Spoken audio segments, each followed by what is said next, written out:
waan adda addaa uumee gowwoomsee maallaqaan kaanii sobaan kijibuma kana himu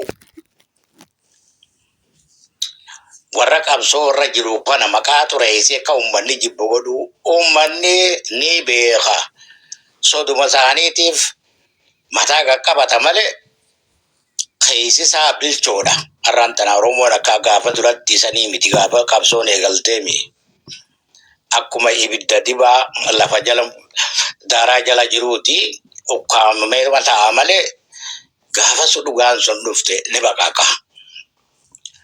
Kanaaf waan isaan dalagan shira isaan dalagan isaan ittuma fufan. Kanaaf ammoo isaan caala qabsoon finiinu qabdi lakkuma qabsoon jabaachaa deemtuuni warri ukkaamame kunis ukkaamama jalaa hoggaa bahaa deeme daran qabsoon ummanni lafaa haa deema. Kanaaf sirna kanaatu shira dhiigsa jettanii numa yaadina. Akkatti uumame kana kijiba cubbuu akkatti ijaaramee Oromoo balleessu Oromoo irra duulchisu amantiin kutaan garagaraan amata 150 kanaani as gaan kana ngootti kannaniiti kaan gabbarsiisan. Gaafa sanuu dhaabuun dandeenye jechuu kiyya arra eessa jirra immoo bar fagoo deemnee jirra. Kuni ammaa booda dhaabuun danda'u waan fedhan yoo godhan. Diroonii fidanii waan fedhan godhanii qabsoo keessa jaarratanii. Qabsoo teenya bar leencola tafaatu hoogganaa ture ni beektaniimi. Hanga har'aa jira qabsoo tana kan nyaachaa ture. Akka qabsoon tun bakka hin geenye Oromoo tana laamsee suurratti nu keessa ta'anii akka killee lukkuu gayyaa san jaarmaya keessaa wal nyaachisaa turan. Oromoo as geenye. Ayya. Waraana keessatti nama akka sanyii kana waraani maa tarkaanfii irratti fudhanne yoo shira kana hunda hojjetu yoo dubartiin gudeeddamtu yoo zarafamu waraanni akkamitti tarkaanfii irratti fudhanne seera erga cabse kun wanjalaa bira. Waraanni sanyii bira jiru sun hunduu sunis walumaan hataa ture. Gaafii gaarii tun deemaa turte jaala kiyya dhagaya arsiniifin maa tun duraanis deemaa turte. Sababaan itti qabsoon teenya fuuldura deemuu dadhabdeefuu rakkina kana maaliifi? Mee fagoon naqinaa dheengadduma waraana keessa rakkoo jiraa hoggaa jaan hangam takkaatu marroon akkasii marroo maarree nama waraana keessaa nama dhiibaa ja'anii ololli deemaa ture hamma dhugaan tun gadi hin bahin. Sanii fi jaarmayninis olola deemu kana tasgabbeessuu fi harkarra qabaa odootuma arguu qabsoo teenya keessa kanaat ture. Amma irra sila leencoo faamma warra kalee jaarmaa kana nyaachaa ture. Odootuma namni kaaniyyuu kaammee afi Oromoo tanaatu gartee hoggantaan gargar bahee odoo ja'aniiti nyaachaa ture. Eegana araara jaaniitu waliif finna jaaniitu majaarmaya meeqaa walii galee wal hubannoo irra ga'e araaraa fi kanuma jidduutti yeroon gubachaa deemti.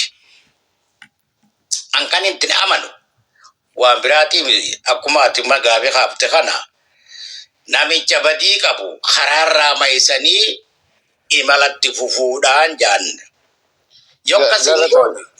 Sanoon goone rakkoodha. Namicha badii qabu karaarraa maksanii. Yoo karaarraa maysine yoo ati harkarra qabde booda itti baheeti amma hangam tokko ololli deemaa ture rabbi isaa dhaabba qabdanii ijoollee jiddu galaa irratti waraanni dhihaa tarkaanfii fudhate akkas godhe jaanii hangam takka ololli deemaa ture. Moo dhugaa sangaaratti nama gabbaase malee kanaafi jaarmayninis waa garii odootuma beekuu mee afi yoo sirraawee jaanii odoo jaaniiti keessa qotanii bakka kan jechu dhukkubni Ammoo Galatoomaa nama biraatiif dabarsina. Miti xumuradhaa ture. Hayyee galatoomaati.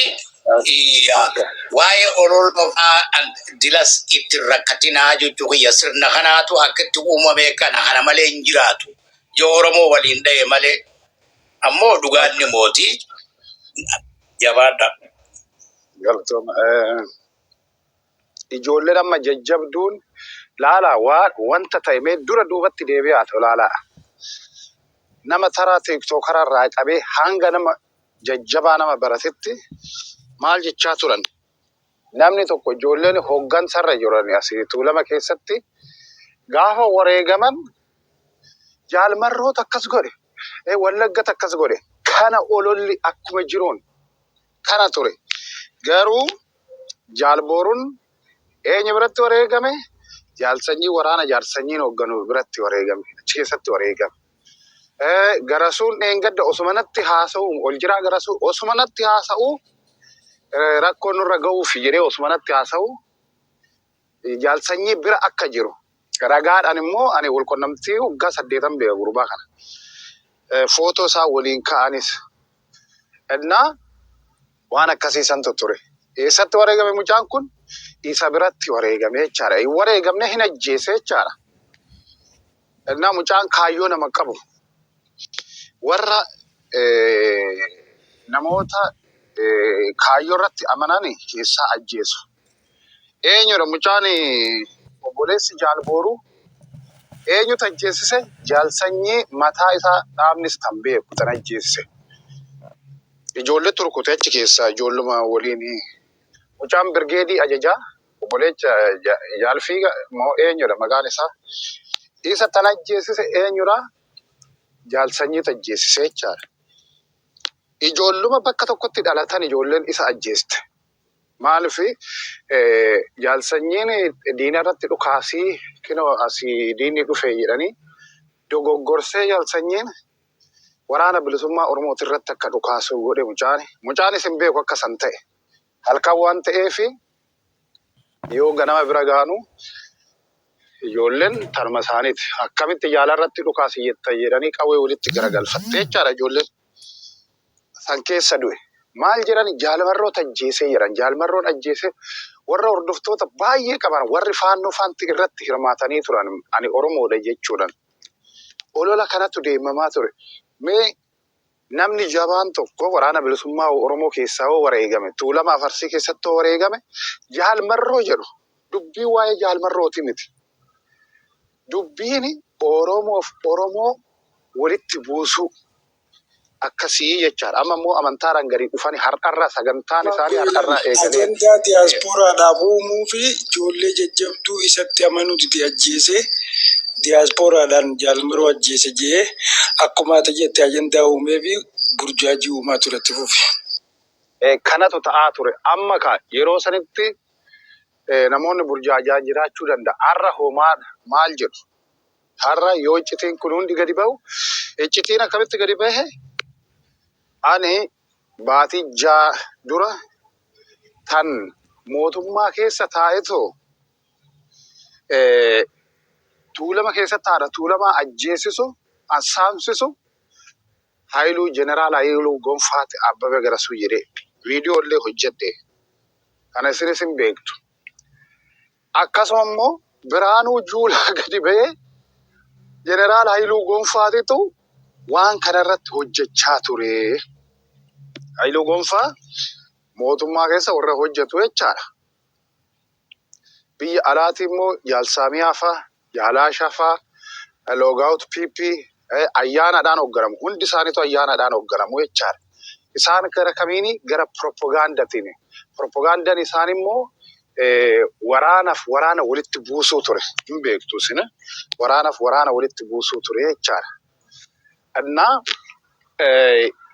haala kanaan uummata keenya ficcisiisaa turanii jaalsanyiinis sanyiin kana hojjechaa ture jechaadha. Dubartiis akka gudeede waraanni har'a dubbatee jira. Dubartiinis ani caatii qaamaa oolaa naan jedhu natti mo'an yeroo sanitti hin dubbadhu jedheetan malee dubartiis hin geessuu fi caatis qaamaa ooluu haraqees hin geessuu fi naan jedhu. jechuun akkuma odeeffannootitti achumarraa tan argadhu warreen ani namoota beellutu jira jechaadha. Namootuma naannoo sanii kana ture jecha wanti inni hojjechaa ture. Ammas immoo Arsii keessatti amantiidhaaf Arsii Baalee amantiidhaan itti seenanii jiru jechaadha. Ijoolluma dhalattoota Baalee dhalattoota rikoordi goonee teechisaa jirra jechaadha. Kanatu jira. Maal jechuu eegalanii Maccaa fi Tuulamni aangorratti wal lolti malee Oromoo Tuulamaa kana arrabsuudhaan xiqqeessuudhaan isaan nu bituu hin qaban. Isaan warra Ortodoksiidha, Maccis akkasuma Kiristaana isaantu nu bitaa jira. Akkamitti isaan nu bitu? Nu falmachuu qabna isaanii. Musliima balleessuuf deemu. Kan jedhu kana olola kaasanii jiru jechaadha. Kuni maalidha? Amma waa'ee Musliimatti sii miti, waa'ee Maccaaf Tuulamaatti sii miti. Burjaajii uumanii waraanaaf waraana walitti buusuu Arsii keessatti jechaadha. Dabalatallee ijoollee hoogganarra jiran ijoollee siikuuf mandoo kan ta'an jaalmarroon qabeetoo hidhaatti naqee jira akkuma jiruun. Kinoo mucaa kana jedhanii Abdii Faan jedhamu tokko kana jedhanii fidanii intalli kootu moloo an jettu tun achi jirti yeroo sana. Rikoordi godhe garuu bilbileen isinitti haasa'u kanaan. Maal jechuudha? Waraana Arsii fi Tuulama keessa jiru walitti buusu, uummata walitti buusu kaayyoodha jechaadha kun. Kana waan ta'eef waan kana saaxiluun barbaachisaadha. Galatoom yaada bareedaa dubbachaa turte dhugaasa waan namatti toludha garuu rakkoo warri bilisiginnaa kun gochaa jiranuu amma yaadni jira lolaanis waa hundaanuu waan dadhabaniif amma burjaajii uummata Oromoo keessatti uumuudhaan uummata Oromoo gandaan diiguudhaan gara amantaatiin diiguudhaan dhufaaru nutti. Nuti immoo kana qorachuudhaa fi dursa dhaabbannee hojii irratti hojjechuu qabna jechuudha akka ijoollee miidiyaa irra jirtutti. Nus amma hojiin nu argata amma an tulluu milkii gurbaan milkii tulluu milkii jedhan godhatti baay'ee naaran.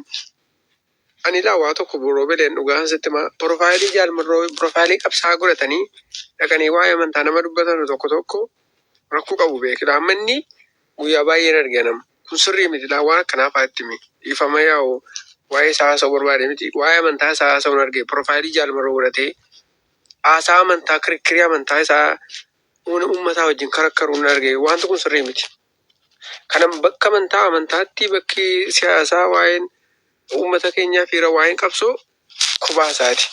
Gati kanaafiyyuu piroofaayilii qabsaa'otaa godhatanii waa'ee amantaa haasa'uun iyyuu dhorkaa ta'uu qaba.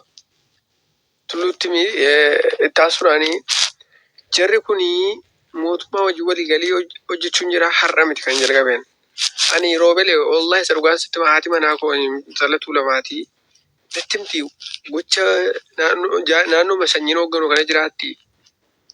Akka inni mootummaa wajjin hojjetan jarri kun akka jarri mootummaatti nu kaasnillee waa hunda informeeshinii agarsiisan biyya keessa jirti waan nama jiru. Gatii kanaafiyyuu jarri kunii diina ta'aniitiyyuu duraaniyyuu uummata Oromoo miidhaa turan maqaa baa'oo balleessisaa turan uummata saamaa turan uummata gudeedaa turan har'aan booda gudeeddiin uummataa Tuulama keessaan dhaabbata laa beekaa. Gudeeddiin sun dhaabbachuudhaan immoo abaa'oo waan galeefi jedhaniifi immoo amma dhaabbatee fi amma ji'a lamaan kana baay'ee hir'atee jira erga jaalsanyii rukutuu eegalanii inni yeroo san intarbii kennee ta'u san booda waraana dabarsiisu kennee jedhanii. Shimallisii fi Biraanuu Juulaatu sanyii jechuun jiranii sanyii wajjin qaama booda bakka. Amma sanyiin ofiima isaatiiyyuu haasa'ee ture. Biraanuu Juulaa bahee gadi bahee ture. Yoo dhageessanii jiraattan kan isaanii wal qunnamanii waliin hojjechaa turan. Kana jechuun mootummaa fi warri bosona jirutan sanyiidhaan hoogganamu sun waliin akka saamaa turanii jechaadha. Maal ofiiyyuu haasaa turte ijoollee hundi qabamteyyuu keessaa kan birrii miiliyoona tokko saamee jira kan birrii saamaa ture kunuu kan mana keessa jiran kan birrii saamanii mana ijaarratantu jira walimaa turte ijoollee hundi galte keessaa koo. Wallahi kajaajila jettee Kan bajara andura kanaafiyyuu ya argee jira andura Kominikeeshinii gala. mootummaa naannoo Oromiyaatuma jala dhaqaati ijoollee isaan kana wayin jalti. Harree afuriin osoo deemanuu harreen sadii harkaa qabamtee harree takka baafatan maallaqa kajuu. Yoo sadii asitti waan kana kaasaa turan. Mee kanaafiyyuu doktoroonni dhiifamaa mo'itii godhadhu. Kanaafiyyuu jarri kun sila jaalmarroon jarri kun akkasii jarri diinatti galtu dubbateera kun. Kun ilaa nuufa jandaa godhanii kan dubbadde malee piippiinii uummataa galuun jira kanaa ture rakkoo. Burjaajii uummata keessatti uumamuudhaaf egaa fidanii dhufan malee har'a dubbatee marroon. Namichi kun namicha hin galeanii haasofsiisan kun har'a kan inni caasaa bahu keessaa bahee rangadhiiseera jedhee kan inni haasa'e. Garuu burjaajii uummataatiif piippiin gaarummaa Oromootiif hojjettu waan hin qabneef ajandaa kana kan nutti fiddee nuti immoo baattannee deemuu qabna. Kuni nuuf gammachuudha. Warri qabsaa'onni keenya koo gammadaa jiru garuu isaatti. Diinni achi keessaa gaafa galtuu qaraan qabsoo gaafa qulqullaa'u qabsoon gaafa qulqullaa'aa deemu galma ga'a. Gaafa Booranarraa galus hin cimaa dhufe malee hin qannasne koo waraanni kee abaa'oo. Waraanni keenya hin cimaa dhufe malee waan kana cinqamu gatii kanaafiyyuu waan jirri haasa'u kan hojjetanuu kaanu nuti wal gurmeessinee dunnee dura irratti irraa dubbachuu qabda roobele ati gizee hunda mana bantee gocha jira hojjetuuf kaanu foormeeshinii hunda fudhattee irraa dubbachuu qabda. Baganurraa galan jirri kuni galuu jiraatti gammaduu qabna maaliif innaan diinni diinuma silumayyuu waan galeef hin beeku maalirratti akka walii galan hin beeku kanuma mootummaa wajjin hojjechuun jiraayyuu koo maaliif akka galee hin beeku. Maalirratti akka walii kun ikkoo maaliif ba'e namichi kuni maaliif gale namaan galu hojii isaayyuu gadi kanaafuu galatoome yaadni koo baay'ee miti. Okay. Amma asirratti maaliif galeen suni tokkoffaayi waggaa dheeraa laale waggaa afurii erga wanti kun calqabamee jira. Amma iccitiin nutti himamu kaleessa haasofsiisatan ture namoota hoogganarra jiran tokko wanti kuni nuyi in sirraa har'a sirraa boru sirraa jedhu osuma walitti himnu keessan garuu inni sirraa hin dandeenye booda dhumarra qarooteen waraana bilisummaa Oromoo yookaan basaastuun waraana bilisummaa Oromoo bira geessee jechaadha. Yennaa inni diina waliin haasa'u bira geessee san booda tarkaanfiin akka irratti fudhatamu ajajni darbe jaalmarroo irraa. Eessa dhaqee fudhateetoo waraana harkaa qabu san fudhateetoo gara makkalaakaatitti bilbilatee makkalaakaanis dhaqqabee namoota kaan immoo namoota didan ajjeesetoo hiriyaa kiyyaa amma isaatti ajjeesee jechaadha. Osuma waliin haasa'u. Dhannaa kana godheetoo erga inni galee bushooftuu taa'u eegalee sanyiin ji'a lamaa jechaadha. Mee ijoollee paarlaamaa keessa waliin ta'an sani addaraasha san keessa jirani rifeensi bosona keessa naa jiran xuraadha. Anachi keessa jiru garuu waan dhadhaa dibatan firiizii ta'eeti. Sirumaayyuu raastaa sanirraa jijjiiranii jiru firiizii ta'ee jira jechaadha. Kana jechuun isaan manuma jiru malee bosona keessaa hin dhufne jechaadha. Kana waan ta'eef amma immoo maalidha tarkaanfiin itti aanu kan jedhu kuni warruma amma isaan waliin gale kana tooftaa lola woboo hin beektu kanaaf tarkaanfii fudhadhaadha jedhaniitoo waraanuma makkalaakaa kanatti makanii jaalsanyiin immoo kaambiin waraana bilisummaa Oromoo eessa akka ta'e istiraateejiin isaanii maal akka ta'e maal ejjettee harkaa qaba waan ta'eef kanaaf ati lolchiisi jechuu ni danda'u. Kana hin fayyadamu jedheetan amanaa jechaadha. Kana keessa gaaga'ama guddaatu ammallee ilaala. Gaaga'ama kana hin jennetu uummatarra gahaa jechaadha. Waraanarra osoo hin taane uummatarra gahaa. Kanan sodaachaa jiranii amma. Duuti uummataa akkuma tuufetti. Moggaa bitatte waan akka tokko Akka tokko. wanni jiru laalle maadaa jireenyaa namummaa miira keessa dhaabame ture. Sababa kana eenyummaa hiikinna ijoolleen ajaja isaanii fudhachuu diddee nuti karaa waraanaa deemna jedhan haga tokko ijoollee biraa ajjeefnaan ijoollee nu biraa ajjeeftee baatee tuunis bosona keessa guyyaa torbaan tokko nyaata malee turteetu baay'een ture. akkuma ati jettu jaalfiigaa jaalboruu obbolowwan lamaan kaleen nama lixarraa dhufe tokkollee hoogganaa namoota jajjaboo qabsoo tana keessa bu'aa buusuu danda'an jaamu baay'ee fixan jirri kun. Maaliif yoo jette akkuma ati baantu doolara guddaa bahe. Ragaa ijoollee wanta faayinaansii hojjettu qabaattee wanta Naashinaal Baank of Itoophiyaa ragaa achirraa daayirektii doolaarri ramadamee fi ba'ee ture. Toora doolaara 100,000 meeqaa oliiti. Haayiluu Gonfaa waliigala inni kafilaay godhee asii Minisootaa fi magaalota Ameerikaa tokko tokko keessa deemee wantoota adda addaa gochaa ture. Yoo xiqqaate taraa 19 kajuu ragaan darge. Eenyu fa'aa hojii quunnamaa ture akkuma ati baantu Gittimaan Goobaa warroota wanta ture. Ammoo sanyiin gorsaan isaa guddaan tolchee hogii ture. Warri kuni gaafa ammaa fiigaan boruun faan du'an akka jaalmaroon ajjeesisee ibin isaa mitiitii jaalmoo ifaa'u akka isaan nyaataniitu jiru. Namoonni baay'een dubbataa jiru. Wantoota kana hunda gochaa ture uummanni kuni kufuu qabsoo keessaa buqqee maal godhuu danda'u jettee sodaan kee keessoo bilisummaa keessaa jira wanni sun. Garuu waraanni bilisummaa Oromoo dursee irratti hojjechaa jira. Har'a galgala akka sa'aatii Itoophiyaatti isaa lamarraa kaasee Adaa Bargaa Miidhaganyii loloota jabaatu ture. Meeshaan ijjeerri fudhatee galee dandachaa 10 hin deebi'ee jechaa jiran naannoo sanitti maal jechuu barbaadeeti. Lolli ganaas deemuu ni ulfaata. Ammoo sarabbi beekuuti wanti ganaas deemaa jirtu waraanni bilisummaa Oromoo illee humna jabeeffateera. Haa ta'u immoo lolli isaan deemaniin kuni zabana kana maal ta'uu eegale beektu miidiyaa hawaasaa irratti hafuu jalqabe. Biyya keessa hin jiru, uummata keessa hin jiru. Sooshaal miidiyaa armii nama 32,700 ture. Dhiyoota nama 3,418 eebbisan. Bishooftuu hoteela Saalii namticha wanta tokkotti. Jechuun kee maalan hojjetan eebbisan? Eenyutu eebbise? Sooshaal miidiyaa wanta maal akka godhaniif eebbisan? Sooshaal miidiyaa armii kan Okay, tani warra olola oofanii miidiyaa kana gubbaa irratti. Wanta laal ajandaa kennamu.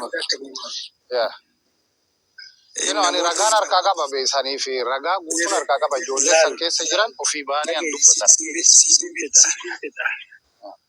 Namoota ni jira maqaa isaaniitu lakkaa'u ijoollee danda'u. Eenyummaa itti bana. Wantoota akkasiisantu jira. Sooshaal miidiyaa armiin almost gara 36 oliiti ijoolleen tun illee facaatee kafaltii ture. Amma fakkeenyaaf kafaltii baay'ee ture gaafa lola Tigraay san haga doolaara 9,000 kafalataa ture. Nama London keessa jiru ture, Ameerikaa keessa warri akka Masaay Mokonnin amma namticha Biraanuu Juulaa faasosiise Sisaa Elena Kaabiyyi gaazexeessaa addunyaarraa tokkoffaa jeen nama sana miliyoona 20 kanneef yaadattu gaafa jalqaba micciiramaa sana. Warroottan akkasiisan fa'aa kan nama amma immoo sooshaal miidiyaa armii itti gaafataman Addisuu Araggaati. Itti aanaan michiyyoo eenyu abbaa wanta Fadilaa Michoo jedhamtu tokko takkaatu jira. Michoo Jimmaati. Fadilaa abbaa eenyuuti. Michiyyoon san namootan hooggantoota jira, maaddee qabu, garee qabu, itti waamama qabu. Amma iddoo sanitti namni sadaffaa Fiqaaduu qurxummii balleessuu galaana guyyisuu qabna kajee Oromiyaa irraa kaasan itti dhaqee namni sadaffaa namni biraatis jiru. Michiyyoo barreessitu Piraayim Ministeera Ofiisii Jaansan hundaa warroota kunuuti kaagimdeessu warroota kana.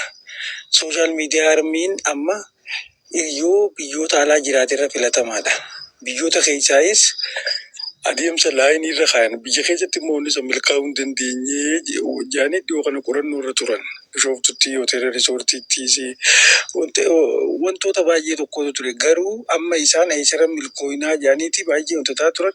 Fakkeenyaaf tiitorra namtiyya jiru tokko Habtaamuu Gurmuu jaaniini diyaaspooraan Ameerikaa jiru iddoo adda addaa jiru giriin kaardii isa biraa fudhata.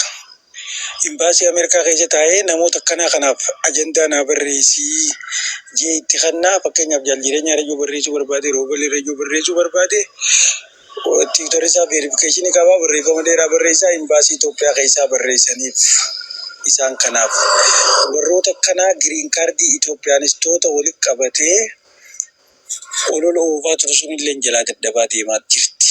Wantoonni amma piippiin gootu kaardiin xumura amma kaardii keelloo yookaan kannan kubbaa miilaa keessatti xumura kaardii diimaa jere kaardii diimaa qabaasan taaman taate milkaawa hin milkaawu. Maal godhuun nurraa eegama shira isaanii dursinee saaxiluun nurraa eegama. San eegalanii jiru Arsii keessatti waan amantaa isaa. Wanni riippoortii geessan walwaliin baay'ee tokko biratti hoggaa dhufte kaan fakkaatee kaan tokko taaneetuma haadeetuma waan amma ati jette san irratti ragaa ijoolleen achi keessa hojjetan gadi baanii yoo saaxilan kenoo dhaggeeffadhaa. Dhugaa rabbii kan ummata keenya akkanatti miskiina ummata ficciisaaru namichuma ammas hin dudduubee kaatan kana. Namichi kun garee keessa taa'ee ijoollee waliin qabee nu bobbaase akka sagaleen keenya ukkaafamutti warra faallaa keenya as baasanii garee keessatti qopheessanii abbaasan. Garee sana keessa duraan jaarameen ture amma taayee danda'aatii walitti nama wajjin taa'ee garee keessa taayee danda'arraa ergaan nutti dhufnaan yeroo ummanni waan ta'u gabbayee dubbatu taayeen danda'a dhufee garee keessatti isin immoo faallaa ummataa dhaqaatii waan akkanaa hojjedhaan jennaan faallaa ummataa ol baalee laayibirraa ummata arrabsaa turre. Ammas wama sanatu jira gareen sun ammallee hin hafne numa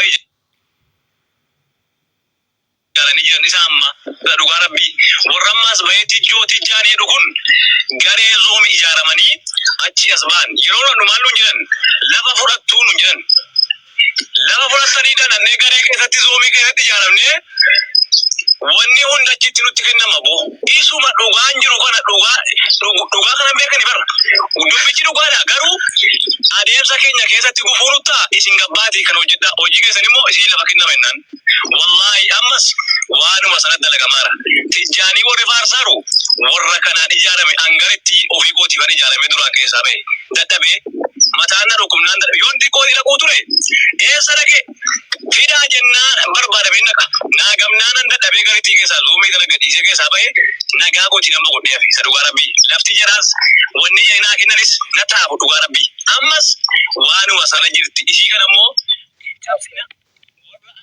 amma maaliif iccitiin kun akkamitti maa gabbaasan jaalatanii miti kan gabbaasan gurbaa kana nan beekaa ijoollee amma ta'anii haasan kan nan beekaa sanuma hojjechaa turan anuu arrabsaa kan ture. Naafaan banatti naan jedhiti sibiirratti balatti waan akka jallattuun keessa beekaa wayii sibiirratti balatti ilaal maallaqa akka godhutti maallaqa achi bara Ibsa nama biraatii yaada dubbatan kan yuuzar faayis taa'utti yeroo dhiifamu. Okay, odeeffannoo akkasii yoo qabaate namni akka beekuufi iccitiin kun akkamitti bahee Ageenyeera nuti roobadee. yaa namni warra jala jiruufi iccitiin kun akkamitti bahee namicha jimma bulchu santu akka malee gibira uummata irratti dabalee uummata dararee akka malee ijoolleen jimmaa hin balaaleffattee arrabsuu eegalanii balaaleffachuu eegalan. Samboda ijoolleen kun ani deeggaran namicha san deeggaran ijoollee kana bakka lamatti caban ijoolleen jimmaa kun bakka lamatti cabnaan wal arrabsuu eegallaan iccitii kana gadi baasanii akkas gochaa turre akkasitti nu ijaaranii taayee danda'atu tun hoogganaa jedhe kinoo isaa fi namicha bulchaa jimmaa san agartanii mootummaan uummata arrabsaa namaan jedhu maal jechuudha shira kanatu jira jechaadha itti fufi eenyu user kan keete adde userida user yirta okay njiru taadde itti fufi achi hurri itti fufi yeroon jiraan gadi bu'e nagaa bagaagaan waan mootummaan gochuu deemu yoo jettani mootummaan waan kanaan dura godhurraa waan adda addaa kan waan hedduu jira beektanii amma baatii arfan kana jaalsanyiidha eenyu gurraachoo eenyuti namichi kan inni konoreelii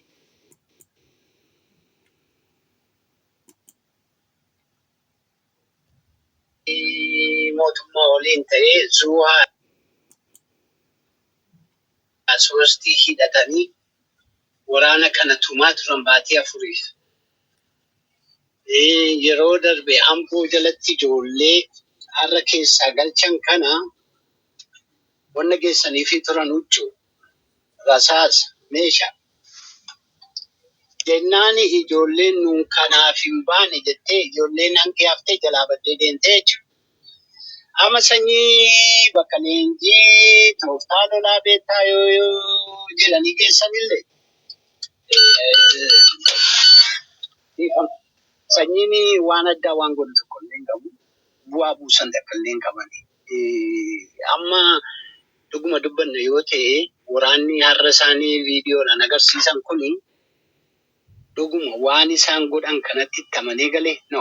Ka'aa ennaan ka'aniima baasii guuraman malee ijoolleen kuni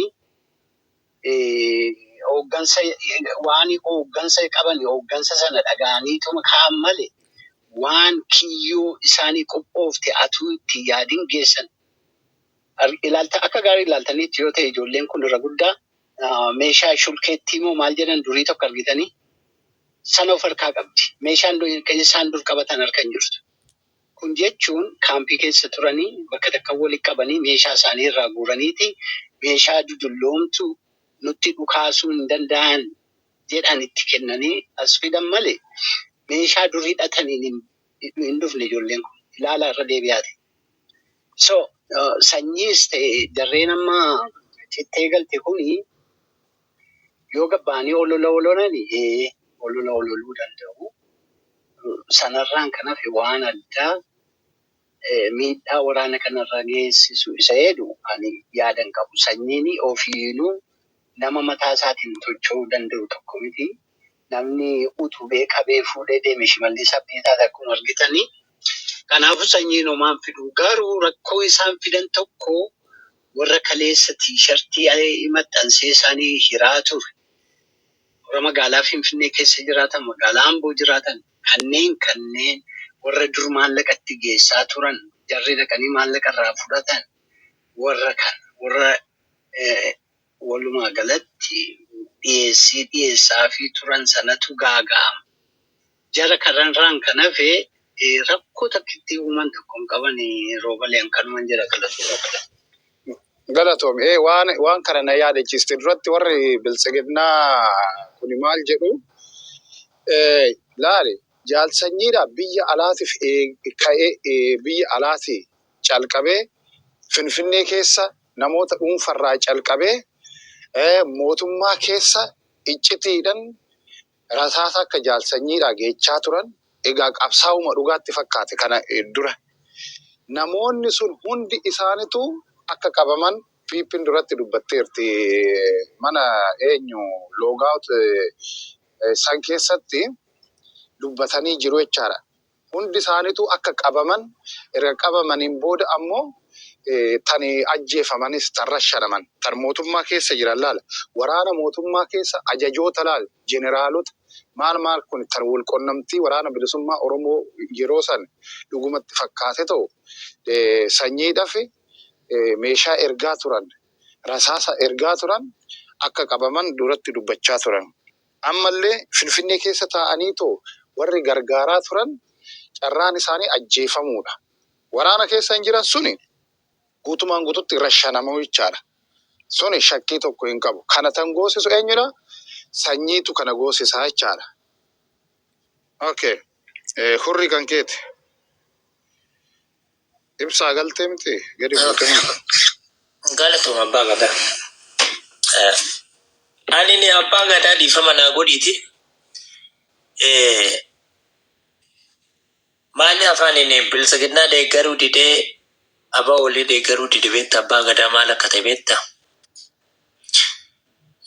Ani hunduma keessa iyyuu harki kiyya qulqulluudha. Ani ni kan dubbadhu yeroo irra guddina hawaasa keenyaaf uummata kiyyaaf dubbadha jechuudha.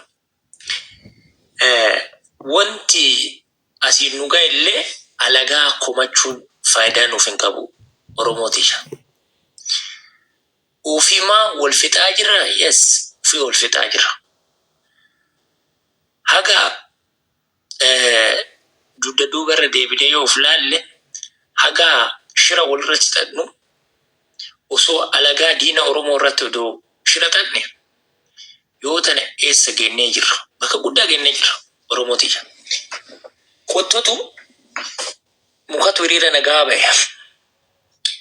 Gaafa hiriira nagaa ba'u daawon qottoo jedhaniin jennaaniin jaarsatu harka keessa baasee kamu muka jaarsatu jira.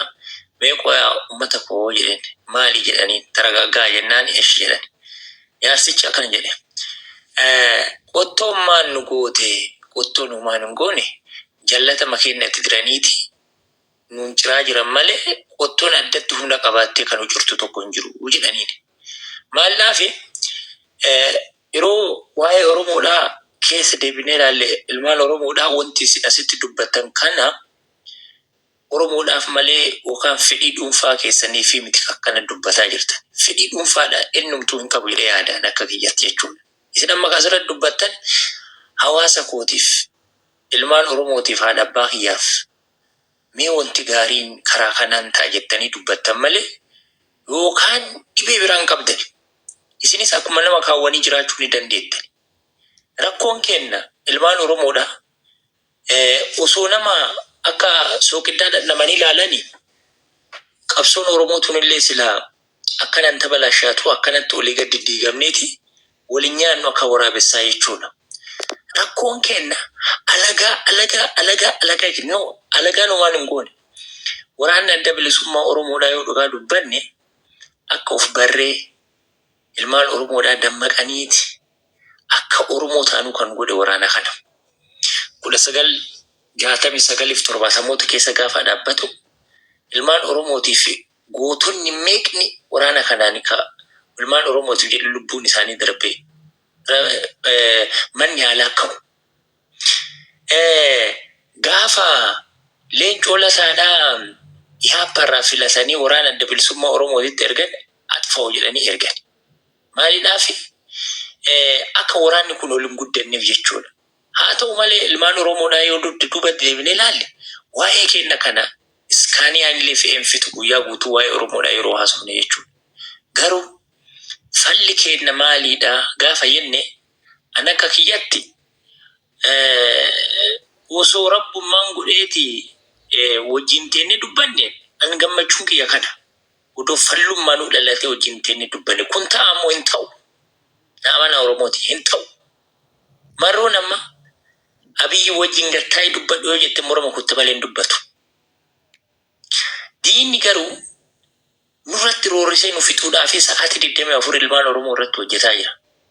Biltsiginnaa ta'e abawoo ta'e jarri abawoon illee isaaniif diina biltsiginnaan illee isaaniif diina. Har'a garuu akka ilmaan Oromootiifti lafee ottee jidduu keessatti rakkanne taane abbaa gadaa. Gamana dubbachuu achi dubbachuu mee karaa kamitti hiikkaan jiraa jenna. Baay'isee nama dhiba. An kana dhiifama naa godhaatu yeroo minaalbaat as keessatti waan gadhee waan isin hin taane yeroo dubbadhe yoo ta'e dhiifama naa godhaan dhiifama isin gaafadha. Maaliifi waan takkatti yeroo laalu bitaa middhadhee mirga middhadhee ta'uun dadhabee gurbaa. Bakkuma hunda irratti rakkoo dhalataa jira hawaasa kooti irratti ilmaan Oromoodhaa bakkuma hunda irratti jechuudha. Kana waan ta'eef anumaan dubbadhu kanarra tuuduu dhaabee gaariidha jedha abbaa gadaa galatooma dhaga'uu keessaniif. Silaa dubbachuu jaalachuu baatee isaanii gabbaranii kollee tasfabaati.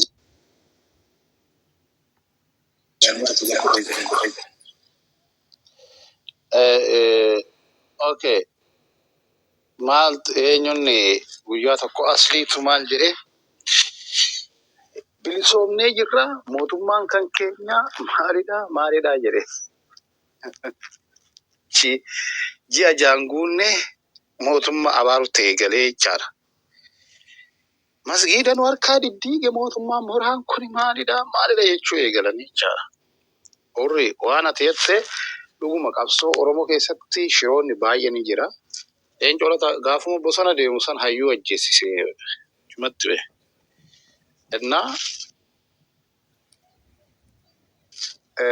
Garuu gantuuf keessaa xaraganii too'i qabsoon itti fufuu qaba. Oromoon qawwee hidhachuu qaba. Dargaggeessi Oromoo qawwee hidhachuu qaba. Maaliif wanti hundi sisirraatoo deema. Kanatti abdii kutuu hin qabdu jechuu barbaadettaani. Yoo kana ta'uu baate immoo wanti Oromoo irratti aggaamame kun siruma daran itti fufaa jechaadha. Amma bee namuma Oromoodhaanii isinan bulcha jedhuun mee nu nyaataa jiru. Nu ajjeesaa jira. Bara wayyaaniin nu bulchatu namni akkanatti dhumaan jiru jara na bee. Cubbuun kun hundi hin turre bee. Aadaan Oromoo kunillee akkanatti salphanne. Bara kana bee hundumti Oromoo ta'e naaftanyaan hundi Oromoo ta'ee ta'u Oromoo xiqqeessa. Hundi bee amma namoonni ani Oromoodha jedhani warra faannoo deeggaran fa'a. Faannoo deeggaruu Oromoo ta'an akkamitti faannoon Oromoo ta'uu danda'a? Baay'inni isaanii faannoodha. Warri har'a Oromoodha jedhanii too miidiyaa kanarraa sirban. Gurbaa tokko akka yaadattanii fi Baqqalaa Wayyaa han jedhamu. Faannoo waliin qawwee hidhatee too arungaadee bicaa uffatee too yoo lolu argine jechaadha. Har'a garuu ani Oromoodha kaleessa of hin barre jedhee too dhufee jechaadha. Namoonni akka isaa kun akka malee baay'atan. Maal gochaa jiru? Maqaa Oromootiin saba biraa arrabsu jechaadha. San jechuun Oromoo irratti diina baay'isaa jiru. Kana eenyutu itti kennaa? Biltsiginnaatu itti kennaa jechaadha. Gareen ayyaana maal gochaa jira? Waraanni bilisummaa kun akkamitti galuu hin qabu jechuu eegalanii jechaadha. Gartee maaliif shira sana akka waan hin hojjennee of fakkeessuuf kana dubbatu. Shirri mootummaan kun qabatee dhufe dhugaa shira xaxuu danda'a mootummaan kun. Absitee keessa hoo baate malee. Okay, itti fufi abbaan dabaree eenyudha?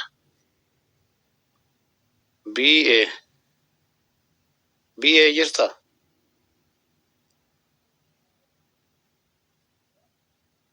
Okay, BA nin jirta? Okay, taap godhaa ka harkaan tuttuqa. Taap 2,000 qofa qaba. Harkaan tuttuqa taap koppii link share godhaa. Ganaa gudiin keessan gadi ba'a. Ganaa dhumti Oromooni. Osoo Rabbi bakakkaatti itti buuseeta Oromoo tana miliyoona 40 irraa miliyoona 10 osoo galchee gaariidha. Akkam jirtu nagaa Oromoo dabareen fakkaatee. AB lakki figo. AB jirta? Dubbata. BA dha. Okay, jiraan. Egaan isin waan biraa dubbattu mata duree jalqabaan nageenya garuu yaa'u walumaa gala waa'ee dhimma Oromoo fi Oromummaa kana irratti dubbachaa jirtu natti fakkaata. Sanyiin tuulama keessatti tani dubartii gudeechisaa ture sanyii akka ta'e ragaaleen baay'een gabba'aa jiru. Irri saamsisaa akka ture ragaaleen baay'ee gabba'aa jiru. Sanirraa haasa'aa jirra. Hayyee sun barii durumaan iyyuu egaa namni mana tokko ijaaru muka waliin saamu kirrii wal gargaartee arba ittisa jedhamuufitu Oromoo ani Oromoo jedhee erga himatee nan qabsaa saba kufan qabsaadhee erga himatee gadi ba'ee isa jedhamuufi hooggantoonni dhaabaa amma haga har'aa isaanii gantummaa isaanii mul'ifatanii kaayyoo fi maanaa waadaa saba bal'aa fuudhanii erbuu jaalleewwanii bishaanitti hariiranii yeroo isaanii gantummaa isaanii mul'ifatan kana gantuu kan nu jechisiisu hojii isaaniidha. Gocha isaaniidha malee duratti ani Oromoo ban falmaa ani Oromoodha mirga qofan dhaabbadhadhee yeroo dagala keessatti hin beeknu wiinoo eessa akka inni ture iyyuu hin beeknu isa kana jaallan qabsoo isaanii waliin dubbachaa turantu irra beeka isa kana baay'ee irraa dubbachuun nan barbaachisu garuu gochi balaaleffatamuu qabu waan isaan gochaa turanii ummatichatu murteessa ummatichatu beeka baaf gala isaanii waan gocha isaanii hojii isaanii hundumaa kan isaan dalagaa turan godina shawwa kana naannaa godinaalee naannaa Finfinnee jala jiran kana keessa deebi'anii maal akka isaan gochaa turan maal akka isaan hojjechaa turan ummaticha murteessaa. Kan dhugaa dubbachuudhaaf waama qabsoo isaanii himatanii ani ummata kanaaf an qabsaa'e jedhanii dhufanii warra bitamtoota abbaa garaa irra teessumni qarreef qeerroon dhiigatti dhangalaasee teessumatti bite. Kanarra ta'anii ummata keenya gadi cafallaqaa jiranii wajjin yeroo isaan harka wal qabanii ani dhugaa dubbachuudhaaf dhiigatu wal danfe. Maaliif yoo jettanii viidiyoo miidiyaa kanarra naanna'aa ture gidiraa sabni keenya jala ture jaarraa hamma kana. Kana dura jaarolee darbanii namoonni waa'ee isaa waan nutti odeessanii dhageenyurraa isa ija keenyaan argine bara ammarra keessa jirru kanaatu caalaa jedhee yaada wal bira qabame waan tilmaamu miti. Godina naannaa addaa Finfinnee kana jala shawwa kana keessa darraatti waanta ta'e guyyuutti waanta ta'e fiichee salaaleetti waanta ta'e baay'ee isaanuma quba qabdu sooshaal miidiyaa kanarra waan adeemu hunduma isaayyuu kana hundumaa shawwa kana jala kan gaggeessaa ture sanyiidha. Yeroo sana uummatarraa ittisumaaf dadhabe daanga bar yoodhuma waraana mootummaa kanaa jiniin wallaansoo wal qabuu ta'ullee kan isaan jiran bar bosona. Uummata kanarraa diinni kan lo'ee seenee uummata keenya dararu manarraa buqqisu lafarraa gubu lubbuu meeqa lafarraa godaansisu akka bineensaatti lafarra gangalachiisee yeroo inni uummata keenya qalu daangaa sanarraan dhaabbatanii lootee seentee uummata keenya akka isheen balaaf hin saaxille gochuu hin danda'u. Yoodhuma garlachuudhaan lolli itti baay'ate. Isaan garuu silumaayyuu keettoon isaanii jaruma bare kan dubbii kana ifasii godhu kaleessa shaneedhanii itti moggaasu har'a isaan gallaanii waraana bilisummaa Oromoo kaleessa maqaan lagatamu maaf waamame. Maqaan shororkeessummaa irraa ga'eera shororkeessaa jedhanii moggaasaa turan maqaa laachaafi turan. Isaan silumaayyuu dhiqatanii filatanii waliin warra waliin nyaatanii warra waliin dhuganidha. Kanaaf har'a ifaafatti xinnoo ishee karaan kan saaqamee fi uummanni ba'ee hiriira ba'ee waamudha. Uummata hiriira ba'ee waamu kanaas wiina'u nuti hin beeknu. Kan baases mootummaa ta'uu danda'a. Mootummaan kallattii meeqa wanta barbaade godhee waan meeqa hojjetaa kan ture mootummaadha. Yoo barbaade fardeeniin naa bobbaadhe baajetti itti dhangalaasee hiriira deeggarsaa jedhetu magaalaatti waamma ta'uu barbaade baadiyaa keessatti gubboodhaan bitee uummata hiriira baasee shanee barbaanna shanee finnaanii billaa wanta uummanni mana keessaa qabu gajaraa albee qabatee uummanni ofiisaattu dhamaatee bulu joorsaa oola. Ammas isaanuma ta'u akkas godhe ta'u maal beennaawu kan isaan ba'anii intinaa ta'anitti hageessaa fi uummata keenya nagaa dheebote jedhanii yeroo isaan dubbatanii mootummaa wajjin harka wal fuudhan argina. Haa ta'u isaaniif haa ta'u bara hojii gaarii isaaniif haa ta'u jibbinuu fi waan garuu gocha suukanneessaa daraa irratti raawwatame dhugaa dubbachuudhaaf viidiyoo keessaa naaf ergame tokko ilaalee utuu namni lubbuun keessa jiru yeroo dirri isaa irraa ba'u yeroo namni qalamu afaan hidhame gogaan irraa ba'u marrummaan kun na waadame. Inni dhuguma saba isaaniif dhaabbate silayyuu inni dhiiga koo antii koo lammii koo dachee kun bilisa baasanii falmu dhugaadhaa fi harrayyuu hidda mukaa nyaateettuma jiraan. Gantuun immoo gantuu dhuma silmaayyuu qubni tokkuma doofteef yookiis gaangiriin qabattee fi ofirtii kutanii hin gatanii jedhu Oromoon gaafa jedhanii. Ciniinteen ilaaltu nama eenyummaa isaa maal isaa karaa kamirra akka inni deemu maal akka inni godhu eenyuuf akka dhaabbatu maaliif akka bobba'ee ciniintee ilaaltu adeemsa keessa hubachaa deemta nama. Innaa warri galanii baga nagaan galanii. Warri hojiitti jiran immoo hojiitti jiru har'ayyuu. Kun homaa tokko qabsoodhaaf yookiis immoo bilisummaa saba keenyaatiif waan gufuu ta'u tokko illee hin qabu. Yoo ittuu caalchise malee, yoo ittuu finiinse malee. Waa'ee waraana bilisummaa Oromootu kanaan gufataa karaa dhaabbataa kaleessa iyyuu bar yeroo isaanii godina addaa kana jala buufatanii rabba'anii ciisanii namni see waxalee ari'ee tabbaan baasee bitaan baasee mirgaan baasee gurgursee diina ari'ee gobaa ture ciisanii hin bulle. Kun yoo karaa kibbaa laalte fidanii hamma dhufee shawaa lixaa kana jala ga'utti fidanii kan gugursaa turan har'ayyuu numatti jiru. Kun goda lixaa qeellan wallaggaa dukkana sana keessaa fidanii ari'anii fidanii kan naannoo lama isaa riphanii ciisaa turan kanaan ga'anii wantinaa ta'aa turanii har'ayyuu numatti jiru. Kanammoo har'as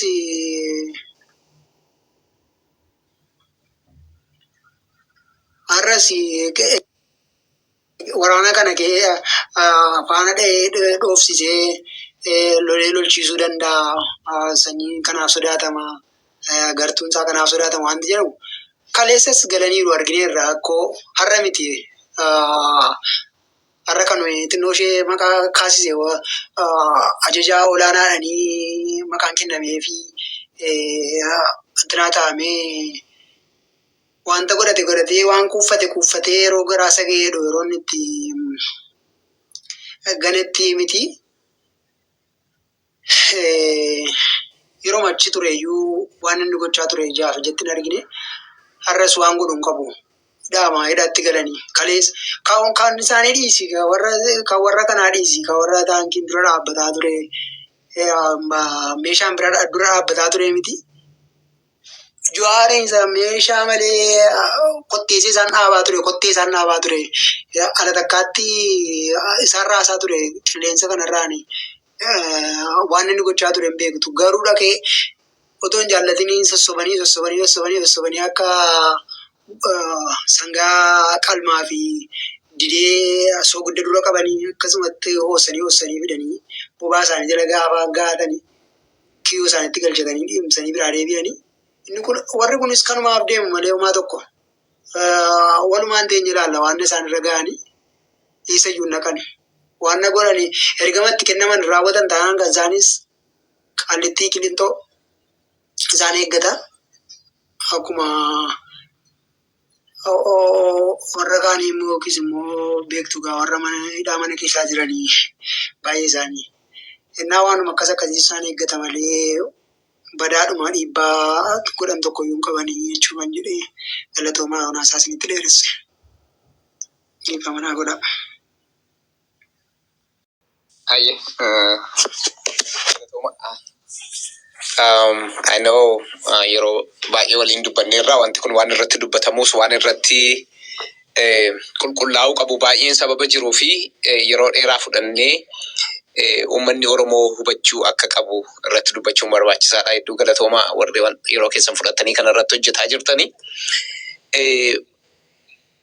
Uummanni Oromoo hubachuu waan qabu tokkotu jira. Sunis araara irra dibaa fakkeessuu nagaan uummata Oromootiif gabbuu tokko jiraatu tokko hin jiru. Jiraachuullee hin danda'u. Waraana hamma kanatu galee dhibbamma kanatu galee gaafa jedhamu waraanni Oromoon har'a dachee Oromiyaa irraa qabdu wal fudhatee biyyattii sana keessaa dhaqee galee empaayeera Itoophiyaa sanaa wajjin yoo walii gale gidiraan uummata Oromoo irraa dhaabbachuuf hin deemu. Falmachuun uummata Oromoo sin dhaabbatu. Aniif roobaleen hin darbina. Marroonis sanyiin hin darbu ta'a. Gammachuunis akkasuma. Garuu falmachuun Oromoo inni Oromoon har'a hin yaadamne garaa keessatti hin uumamne hin dhalanne ganaa falmatee Oromoo bilisoomsa. Akkasitti hubadhaa. Har'a gidiraa uummata kanarratti baay'atee jirurraa kan ka'e Oromoon booddeetti deebi'ee garbummaa hin fudhata jedhee nama nuwanii hin godha yoo ta'e illee garbummaadhaan uummata hin jiraannetu dhalata gara fuulduraattis. Uummanni qabsaa'ee uummata kana namni qabsaa'ee ciccee qabsaa'ee uummata kana bilisoomsu ni jiraata. Har'a kan nuti argaa jirru isa wareegama lubbuu isaa kennee Oromoodhaaf qaqqaaliin lafeetti cabsan dhiiga isaaniitti cabsan kumaatama argaa as geenye. Keessumaa waggaa 6 darban kana keessatti ijoollee biyya bulchuu danda'an hayyoota kumaatamaan 1,000 itti dhabaa jirra. Kun hunduu gabrummaa waggaa 150 nurratti haguugameefi. Namni mana keessatti jiraachuu jibbee bosona keessa ciisee bornantu jaara jedhee adda saara saasaaf kennu hin jiraatu. Gidiraa argaa jiru. Aangoo yoo ta'e itti agarsiiftee turte empire sun warri karaa nagaa Oromoodhaaf dhaqanii warii mallatteessuudhaan walammachuudhaan nagaan hin dhufa Oromoodhaaf yoo jettanii kallattii kanaan nagaan hin dhufu beeka.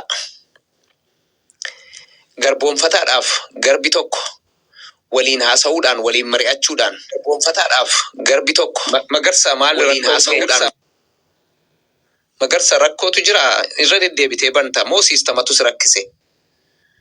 Yeroo haasa'uu barbaaddu natti siif dhaabana rakkoo hin qabu. Kanaafi biyyuma kamittiyyuu seera dhala namaa keessatti ati yoo humna qabaatte waan siif malu kan mataa keetii kanatti deeffattu. Sanyii Nagaasaa waggaa egaa kan nuti beennu waggaa kana asitti keessumaa waggaa tokko asitti warri deeggarsa waraana bilisummaa Oromoo yookaas ijaaramsa waraanni bilisummaa Oromoo diriirfate keessaa amma tokko hubannoo qabnu amma tokko walitti dhiyeenya qabnu nu beeksisuu yaalanii turan. Namni kun diinaa wajjin haasa'aa jira. Gaaga'ama guddaan akkan finneef immoo yaaliin godhamaa jira. Utuu kana caalaa aggressively responsive wayii kennamee achitti hafeera ta'e gaariidha. Waraanni bilisummaa Oromoo kunis dachee hin mijanneefirra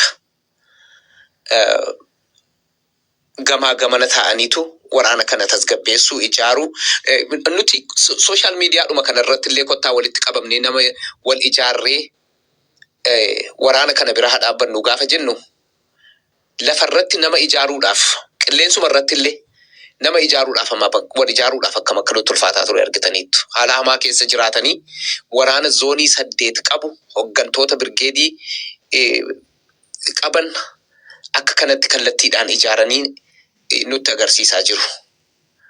Yeroodhaan tarkaanfii irratti fudhatamuu dhabuun gaaga'ama hamma tokko argachiisuu danda'a ta'a. Haala mijanneef keessa jiraatanii hoggantoonni waraana bilisummaa Oromoo kun wanta kana handalii gochuu yaalaa turaniiru. Sa'a heegee nyaatu eeguun hin danda'u jedhama. Sanyiin edaa achi keessa taa'ee maaliif akka dhaqisatu beeka. Summii hammam akka facaasaa jiru. Qaruuxeen intelligensiin waraana bilisummaa Oromoo erga bira geessee turteetti. Achi keessa taa'ee ilmaan Oromoo gidiraa agarsiisaa jira. Ni beektu. Miliyoona hammana yoo fiddu malee abaluun hin gadhiifnu jechuudhaan ilmaan Oromoo hammam akka dararaa turan eessatti akka dararamaa turan argitaniittu. Akkasumas ijoollee Oromoo 1,000 dhiiga dhangalaasaa ture namichi kun. Egaa akkaataa baandaan akkasii hin dhaabamu dhala namaa keessa biyya lafaa hundumarra jiru wanta warra akkasii. Inni kun summii isaa facaasuu danda'eera. Ijoolleen har'a galte kuni baay'een see meebii hubannoodhuma iyyuu hin qabdu ta'a garam akka deeman iyyuu. Influensiis ta'anii ta'uu danda'a. Kun immoo qabsoon Oromoo har'a asirratti dhaabbata yoo jettani inni garaa haadha isaatti hin dhalatin ganaa dhalatee guddatee Oromoo bilisoomsa malee Oromoon akka garboomteetti naftu. Abdiin kutatina gammachuu keessanis warri empire Itoophiyaa sana jalatti kallattii adda addaatiin kaayyoo qabaattanii garaa guuttachuudhaaf achi keessa jirtanii galtanii sirbitan yoo jiraattanii abadan abdii kutadhaa malee Oromoon garboomee jiraachuuf hin deemu.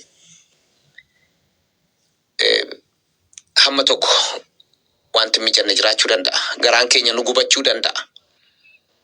namni du'uu danda'a. Gaaga'amsi guddaan jiraachuu danda'a. Garuu inni itti cichee qabsaa'eetu sanyiin gale galuu baate. Abbaan fedhe ganaa kan sichi galu iyyuu jiraatu. Abbaan fedhe waraana sana keessaa maqaadhaa. Abbaan fedhe galee galuu baate. Oromiyaan dhiigi dhangala'uun hin dhaabbatu empaayeera sana jalatti hamma jirtutti. Hamma qabsaa'ee uummata isaa garbummaa kana jalaa hin baafnetti nagaadhaan jiraachuun hin jiraatu. Kana beekaa.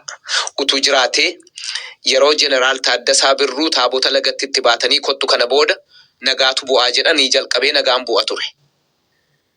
Erga gowwomsanii galchanii booda amantaa isaatti sababa cimaa ta'eef galee booda hin fannisan. Hayyoota akkasii kumaatama isinii lakkaa'uu dandeenya. Warra akka Dr. Hayilee Fidaafaa yeroo sanatti highly intellectual individuals compromise gochuudhaan tarii akka kanattiin hin jiraatamaa laata Oromoon nama ta'ee jiraataa laata jechuudhaan biyyatti deebi'ee empaayeera sana tajaajiluu yaale garuu ajjeefameen galaafatame. Gaafa realize godhu akka hin jiraanne it was too late. Homaan godhamu.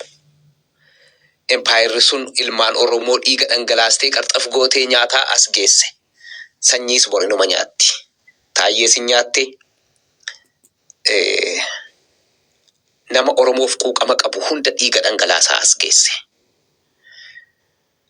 Itti ciccinee warra eebbifamnee waaqni nu eebbisee uummata kanaaf qaqqabu yoo taane galanni keessan bilisummaa uummata keessanii ta'a. Akka kanatti itti fufuudhaan sagalee ta'uufiidhaan waraana kana jabeessuudhaan inni itti cichee jiraatee bosonatti hafe maaliif nama 10 hin ta'in nama 10,000 nama 100,000 nama 100,000 ta'uu danda'a gara fuulduraatti. Injustisiin hamma jirutti nagaadhaan uummanni jiraatu tokko hin jiraatu. There is injustice in Ethiopia. Biyyattiitu Oromoodhaaf hin ijaaramne. Oromoon akka namaatti akka jiraatuuf hin ijaaramne. Kanaaf qabsaa'aa jira uummanni Oromoo. Yoo qabsoo kana keessa dantaadhaaf galan akka sanyii kana deebi'anii galu. Qabsoo kana keessatti dantaadhaaf yoo makaman akka qajeelaa Mardaasaa fa'aatti akka Leencoo Lataa fa'aatti dhaqanii yeroo Oromoon qaamni dhiira miila gargar kutanii irraa muran taa'ee ilaalaa jechuudha. Gara jabeenyiidhaan. Warri silaa har'a akka kanattiin dullumanii umuriin isaanii illee dhume kana caalaa yoo du'an illee homaatti hin fakkaanne garuu gadi ba'anii dubbachuu hin danda'an. Uummata morma qalamuuf gadi ba'anii barreeffama tokkoon godhan. Maaliif namni qalame jedheera amma Leencoo Lataa namni silaa torban tokko isaa fuudhuudhaaf maaltu beeka umurii isaa namni fixe dubbataniiru maaliif akka hoolaatti nama qaltu jedhanii maal ta'a yoo du'ame. Kanaaf sila dookteriin Hurriidha haasa'aa ture. Oromoof Oromoo obboleessaaf obboleessa miti kan walirratti qabsaa'aa wal ajjeesaa jiru. Sistama Itoophiyaatii fi sirna Itoophiyaa isicha Oromoo hacuucce sanaa fi sirni Oromoo hacuucce kun sirriidha ani amman garaa koo guuttadhitti isa jedhu tokko obboleessa kootu na ajjeesaa jira. Obboleessi sun immoo sirnicha narratti haguuguu barbaade. Sirnicha tajaajilaa jira. Ulee itti gargaaraman Oromoo ta'uu danda'a. Tigree ta'uu danda'a. Nafxanyaa Amaara ta'uu danda'a. Guraagee ta'uu danda'a. Ulee sanaan sirna sana sirratti gadi haguugaa jiru. Sirna sanaan qabsaa'aa jira Oromoon. Namni ittiin qabsaa'aa jiru nutu walii galuu dideetu hin ta'in sirnichatu akkatti Oromoon walii galuun goone. Akkatti Oromoon sirnicha fudhatutu hin jiraatu. Sirna sana nurratti diriirsuudhaaf yeroo nurratti qabsaa'anii obboleessa kee bitu sirra. Kanammoo har'a akka haaraatti walitti nimnu. Gobanaa Daaccees bitaniitu gosa tokko ittiin ficcisiisan. Taayyee Danda'aas fuudhaniitu ittiin Oromoo cabsanii booda fuudhanii mana hidhaatti sagalchan. Sirnicha gaafa tajaajiltu dhumarratti nyaatamta. Kanarraa barachuu dadhabne Oromoon. Rakkoon keenya sanadha. Hamma yoomiittan garaan jiraadha. Most likely Shimallis Oromoo ta'uu danda'a Oromoo qulqulluu. Sirna kana tajaajilee yoo innillee du'uu baate yoo innillee gatiitti baasuu baate kan saa'uun beekamu garuu ilmaan isaa gatiitti baasu gara fuulduraatti Oromoon yoo bilisoomuu baatte. Kanaafi sanyiin har'a dhaqee sirna sana tajaajilaa jira. Boriin qalti ta'a. Bor mana hidhaatti isa darbatti ta'a. Bor immoo roobalee dhumatu gadi ba'ee achi as deebi'ee jarana namicha kanaaf sagalee ataanu Oromoo dha'oo maal goona nuun jechuu danda'a ta'a. Ani taayee danda'aatii fi yeroo TPLF maallaqa buuseeraaf yeroo inni mana hidhaatti dararamaa jiru. Garuu nama akka taayee danda'aa qabsoo Oromoo xiqqeesse jira. Fayyisaa Leellisaatiif guyyaa jalqabaa doolaara 300 ergan Biraazilitti akka inni as deebi'uuf. Dr. Salamoon Gwaashefaatti kennine akka isaan fidanii as galchaniif. Har'a garuu nama akka Fayyisaa Leellisaa Oromoo xiqqeessaa jiru jira. Garuu dhumti isaaniin bareedaa laata. Dhumi gollechaa bareedeera. Takkaa gollechaan hin dhaqeetu harka kenne malee isaa Oromoo irratti daba dalaguun argine. Naannoo inni hoogganaa jiruttis guyyaa tokko ijoollee akkasii ajjeesiseera waan jedhamu tokko dhaga'amee hin beeku. Hirbuusaa irra tarkaanfatee hagalu malee Oromoo dhiiga dhangalaasisuudhaaf itti waliin hin mallatteessine. Sanyiin garuu har'a waraana ta'ee deebi'uudhaaf jira. Odeeffannoon nuti qabnu sanadha. Sanyiin waraana ta'ee bakka waraanni jiru natu beeka. Bakka waraanni socho'u natu beeka. Shurrubbeen Wallagga beeka. Ani giddu galeessan beeka. Bakka kanatti dhannee waraana irratti qooda fudhanna jedhee ijoollee qalmaaf qopheessaa jira. Ijoollee kaleessa hirbuu seensisiise. Dhiigi goototaa, lafeen goototaa naa waraanu. Kan dhalate naan guddatin namni jedhe kun dhaqee ijoollee hirbuu seensisiise ajjeesuuf deema. Jaala qabsoo isaatii warra isaa wajjin hirbuu seenan Gujii ta'anii Wallagga ta'anii ta'uu danda'a. Hirbuu wal fakkaatu seenanitti irratti dhaqee dhukaasuuf deema. Dhukaasaas immoo ture. Diina fira fakkaatee diina keessa taa'ee dhukaasaa ture. Waaqayyo gaafa Oromoo kana jaallatu jarri kun keessaa qulqullaa'anii ba'aa jiru. Lafa dhaabbataniif lafa ejjetan gaafa dhaban, lafa ciisaniif lafa bulan gaafa dhaban keessaa ba'aa jiru. Ijoolleen itti jabaatteetti. Amma gaa waraanni bilisummaa Oromoo inni hafe akkuma miliitarii Abiyyi warra kaan irratti qabsaa'u isaan irrattis qabsaa'a. Wanti haaraan hin jiru. Jeneraala ta'ee dhaquu danda'a, koloneela ta'ee dhaquu danda'a. Garuu nama gaddisiisa. Inni iyyuu mataansa abaarsa dhaloota isaatiif kaa'e. Yoo dhuguma jiraatee ilmoo hin dhalcha yoo ta'e kanan dhalchinaan guddatin jedheetu kakate sanyiin. Miti sanyiin deeggartoonni isaallee akkasuma jennee kakanne. Isaan immoo kana caalaa sibiila qabatanii kakatan. Waaqayyo hin arga, hin deebi'a wanti kun. Kanaafi qabsoon galman geessi itti ciccinee waraana bilisummaa Oromoo deeggaruudha. Waraana kana bira dhaabbachuu, dhugaadhaaf dhaabbachuudha. Warra sanyii malee jedhaa turantu jiru naannoo an jiraadhu. Baga gammaddaniin jedhee ergaa kaa'eefan kaleessa sooshaal miidiyaa feesbuukii irratti. Guyyaa tokko waggaa 6 darbe kana sanyii waaqa godhanii warri gorsaa sanyii turan ji'a tokkoon durallee zuumii godhatanii kanaan booda nuyi woboo rifoormii goona sanyiitu nu hoggana. Dura taa'an woboon kan hogganamu woboo dhugaa nuyi beennu sanyiidha jedhaniitu dubbii himaa faashuu uummatanii gixximmaan goonfaan kun walitti qabamanii bakka tokkotti taa'anii sanyii namayyuu woboodha nuun jedhan. Har'a gaa maala jedhame? Gaafa sana sanyiin kaampii waraana Abiyyi Ahmad keessa taa'ee zuumii isaanii irratti haasa'aa ture. Baay'ee nama gaddisiisa. Jara kanatti itti himamee dadhabe lakkii namni kun mootummaadhaan wajjin haasa'aa jiraatii akkasittiin fudhatanii jennee itti himnee dadhabne. Har'a gaa gammadan ka fuudhanii diinatti galfatanii isa dhaqee Oromoo dhiiga dhangalaasisu seenaa xureessu bara baraan garbummaa Oromoo irratti labsuudhaaf jedhu sanyiin nagaasaa sana bakka sana jira. Akkuma kanaan dura gantooti baay'een kumaatamaan Oromoo keessatti dhalatanii beekan ammas isatu gantuudha yeroo ammaa kana. Kan inni gantuudha jennuuf sababa ilmaan Oromoo dhiiga dhangalaasiseef. Gantuudha kan jedhamuuf Biraanuu Julaa maal jedhe? Koloneel Haayiluu Gonfaa Galatoomii wanta kanarratti taayirleslee utuun nan dadhaben jedhin ganamaa galgala hojjettee wanta kana asiin geesse. Koloneel Haayiluu Gonfaatiif itti aanaa sanyii kan walitti fide hoogganaa jaarmiyaa abaawoo duraanii kan Edmontaniin jiru ji'a baay'eedhaan dura wanti kun godhamaa jira jedhamee erga walitti dubbachuu jalqabne suuraan isaa gadhiifame isaan gidduu taa'ee walitti fiduudhaan waraana kana kan diigan warra qabsoo kana asiin geenye jedhan.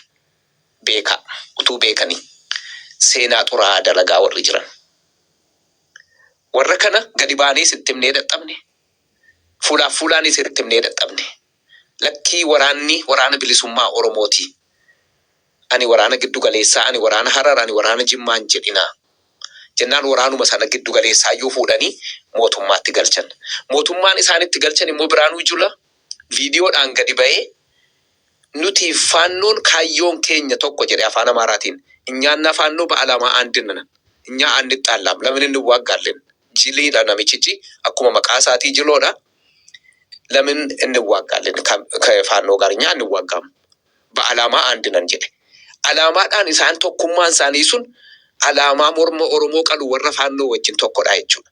PP warra faannoo qalu wajjin warra nuti alaamaadhaan tokko taane jedhee wajjin dhaqee walammate sanyiin. Egaa sanyiin waggaa muraasa darbe bosona keessa tures hojiinsaa kanumaaf seenee jechuudha. Har'as warra Oromoo morma qalu wajjin dhaqee walammate. Biraanuu Juulaa afaanuma faannoon wajjin nuti alaamaan keenya tokko jedhee wajjin isatu immoo gadi ba'ee galatoomii Haayiluu Gonfaa galatoomii jedhee jeneraalota galateeffate. Birrii miliyoona 90 Haayiluu Gonfaatiif ramadame namoota waraana kana keessaa bituudhaan erga irratti bobba'ee waggaa 2-3tu darbe. Kana Oromoo dhadhagaa turtan ta'a yookaan information hin qabdan ta'a. Kana irrattitu milkaa'ee namoota kana bituu danda'e. Namoota seeraa xureessan, namoota du'uu qalamuu garbummaa Oromoo irratti barabaraan dheeressan bitanii asiin ga'anii jechuudha. Akkuma sirreessanii jedhee Oromoon hundi walitti qabamee Itoophiyaa kana yoo fudhate kan sichi dhalatutu immoo ammas qabsaa du'aadhuma mormisaa qalamaa harkirraa cita maqaan isaarraa jijjiirama akkasumatti itti fufee gaaf tokko Oromoon bilisoomti malee akka garboomni itti nafnu. Itti cichanii waraanni bilisummaa Oromoo hamma bosona jirutti bira dhaabbachuun dirqamadha. Hamma lubbuun keenya jirutti dhugaadhaan garbummaa fudhannee hin jiraanne yoo taane Oromoon garbummaa kanaafitu dhalatee jechuudha. Namaan wal qixxee miti nuyi jechuudha. Garbummaan nuuf hin malu jennee yoo qabsoofne yoo itti cichine yoo xiiqeffanne kana keessaa ni baana. Biyya abbaa keenyaan mirkaneeffanna. Akka koloneel Haayiluu jedhe sun ayyaana koloneel Gammachuu ayyaanaa jedhe sun Oromoon waa sadii qabaachuu qabaa jedhe. Jaallatamuu, sodaatamuudhaaf kabajamuu. Sanan qabu har'a qalamaa jira. Tu sodaatanii hin qalan. Kanaafi murteen kan keenya kan mataa keenyaati. Murteeffattanii qabsoo kana galmaan ga'uun akka keessanitti. Yookaan immoo garboomnee jiraanna jettanii garbummaa fudhachuunis saabtuyyuu. Kanaan dura nagaa qabnaa yeroo TPLF nagaa qabnaa yeroo dargii nagaa qabna yoo jettanii Oromoon biyyaa ari'amaa ajjeefamaa fannifamaa Oromoodhaan fannisu. Matu alaqaa Maammoo Mazammiriin kan dhaqee Finyootti kaa'ee Finfinnee keessatti fannise utuu harkisaa hollatuu Oromoo ture. Gaafa inni fannisuudhaaf dadhabu atis akka koo ajjeefamta. Finyoo kana natti kaa'ii deemi jedheen gurrattitti jedhee inni dhaqee harkisaa gaafa hollatu jechuudha. Maaliif empire sanatu Oromoodhaan fannisaa asiin gahe. Kanumatu nuuf mala nuti garbummaa qabaachuu qabnaa nuti garbummaa makeenyaan jiraannaa ani har'an garaa koo hamman guuttadheetti hamma ijoolleen koo mana barumsaa naadhattetti hamman har'a nagaadhaan bahee galuutti ani isa borii dhimman qabu yoo jettan isaabtuyyuu. Murteen kan Oromooti. Waraana kana jabeeffannee qabsoofnee qabsoo hadhooftuu kana galmaan ga'anna beellamaan qabbilisni dhufu hin jiru. Bilisni manatti nuu dhufus hin jiru. Ajjeefamaan wareegamnee yoom akka dhufu hin beennu garuu qabsoofneetu uummata kana garbummaa jalaa baasuu dandeenya. Ani kanuma isiniin jedha galatoomaa dhaggeeffachuu keessaniif baay'een isinitti dheeresse I'm sorry itti fufaa namni bira. Akkam ooltan warri obboleessa akkam bultan.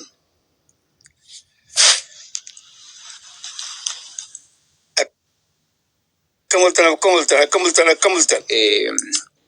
Jaalfigoon yoo dubbachuudhaa baattanii obboleessa keenya amma kan nu dubbisaa turte baga nagaan dhuftee bakkuma hundaati egaa yeroon isaa adda addaan immoo yeroo akkam bultan jettu bitaa nutti galeen immoo akkam buluudhaaf deemna dhiyaa jira galgala keessaa sa'aatii saddeet sagalidha. Kanaafituu hin bulleen oolle malee jechuudhaaf dhiifama. Jaal ayyaa sabaas baga nagaan dhuftanii jaal fiigoosiif mijatamoo obboleessi keenya kuna dubbatu. Uma mitini lega darkin jiru. An salamtuman salamtuma qalbi irraa buqqaateen isinii dhiheesse malee haa dubbadhu jechuu kiyyaa mitiiti. Karaanii lega darmaam. Ayya galatoomi nagaa namaaf dhiyeessuun baay'ee gaariidha. Galanni siif haa ta'u atis nagaa qabaadhu.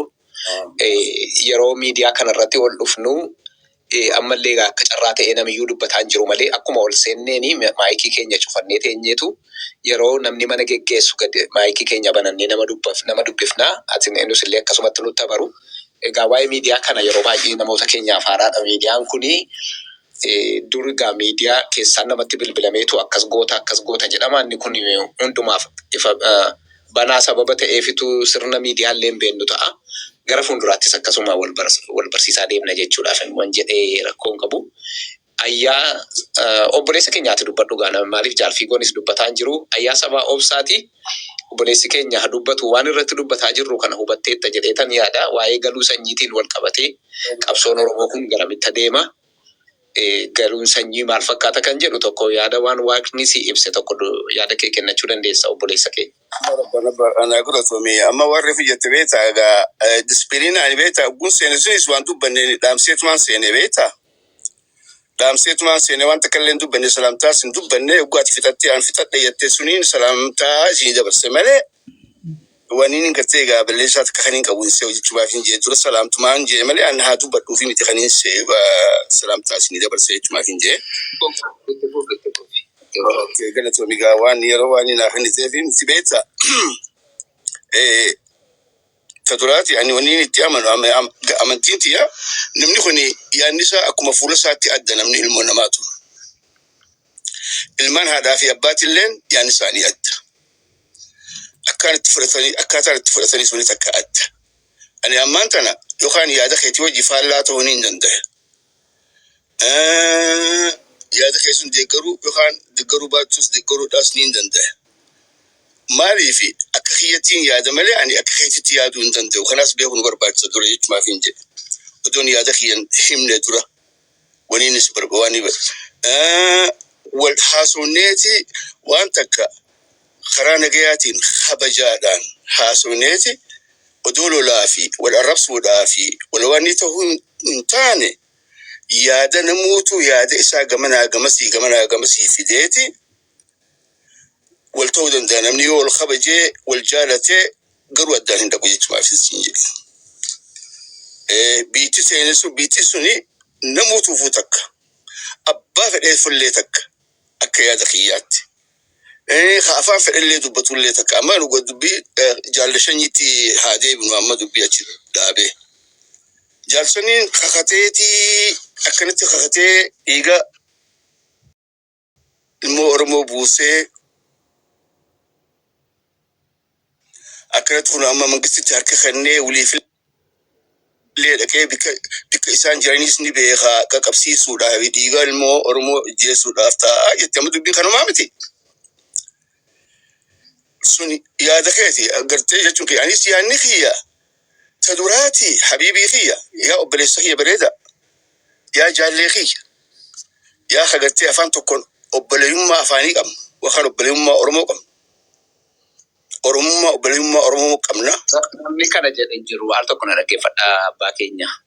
Ani sanyiin kana godhaa sanyiin kana godhuu hin jedhe akka waliigalaatti dhaggeeffataniitu yoo ta'e in general Oromoorra kan gahaa tureen haasa'e Oromoorras kan gahuu qabu kan nuti qabsoofnee ilmaan Oromoo kana waan nuuf malu biyya keenya yoo wala boomsine yoo kan mataa keenyaa kan ta'e tokko akka nuuf malutti qabaanne malee harka dhaqanii mootummaa sanatti kennuun atisuma waa'ee sanyii sana duwwaa keessaa baafatte malee obboleessa koo abbaa koo waa'een fakkeenya illee sii kennaan ture. Al tokko na dhagaye ka. Al tokko. Obboleessi kiyya naan jecha sakkanii jiru jechuu kiyya obboleessa ammatti 30 qaba. Ammatti 30. Ulaatuu dandeessee of eetees.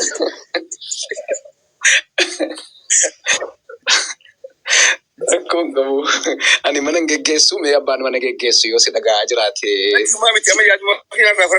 Ani waa'ee sanyii duwwaatu hin ta'in akka walii galaatti qoyal tokko gaadifama. Walitti hin deddeebisamu wanta irratti sin sirreessa jedheetanii. Dogongoraan nan hubatiniin jedheetanii. Akka walii galaatti fakkeenya baay'ee fudhadhee naasa'ee tokkittii keessaa fudhatta yeroo baay'ee nama baay'ee akkas godha bara. Isatti haasofte isa nama yoo xinnaate daqiiqaa 10 fudhadhee haasa'e keessaa sanyiin dhaqee dhiiga dhangalaasaa. Sanyiin kana godha namuma sanyii irratti xiyyeeffate. Eegoon abbaa koo akka kana miti kanan jedhe wanta nurra ga'uu danda'u dhugumaan qabsoo kana galmaan geenye Oromoon mirgisaa yoo kabajame malee fakkeessuudhaan walii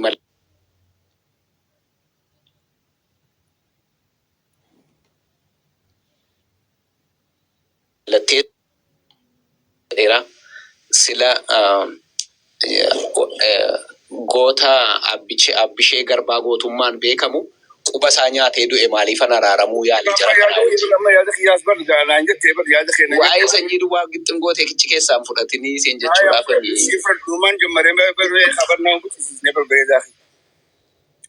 Akkaan dubbadhuu nan goonee bara. Manni kun bilisaa jee barsiimee barani yaadni keenya addallee ta'uu mala. Ati umriin teemee qamma balisa kiyyaa. Obboleessa kiyyaa yoo dubbadhu malee dubbii ofumaa jeete bara maafi akka nama guddaa soofta ofii. Immoo ofumaa sa'aatii fudhattee poroosesii dhiyeessite yaada kee kennadhu daasii afaan oromoo dubbatarra miti. Sinjeetiin jiraa bara yaaduma sunuu kennuu barnatti hin dhiisne. Daqiiqaa 5 qabdaa yaada kee xumuruudhaaf. Daqiiqaa 5 keessatti yaada kee dubbadhuutiif xumuradhu. Daqiiqaa 5 kun oolaa. Alhamdulillahi rabbil alamin. Akhaakoo isniin qaba. Silaa gizeen fuudhee akka kooniin qaba. Ammoo yaadni kiyya Oromoon seenaa Itoophiyaa keessatti Oromoon ta Itoophiyaa sunuu Itoophiyaa wasisti Oromoodha akka yaada kiyyaatti taakka jedhu. Atsee Minilikii fi Atsee Haile Sillaaseetiis Oromoodha kubur zabanyaan isaanii 100% anuun hin beeka. Atsee Minilik akka beeytanitti kunoo abbaa malaadhaa ji'i goobanaa daacee ji'i akka jiranitti mirgisaa Oromoodha. Tokko amaara waan irraa fideetis waraanaa singoonni Atsee Minilik dhugaan si himaanta duraati. Oromoon gabroomte wanna jedhamu haasa'u kuni lubbu walladiidha.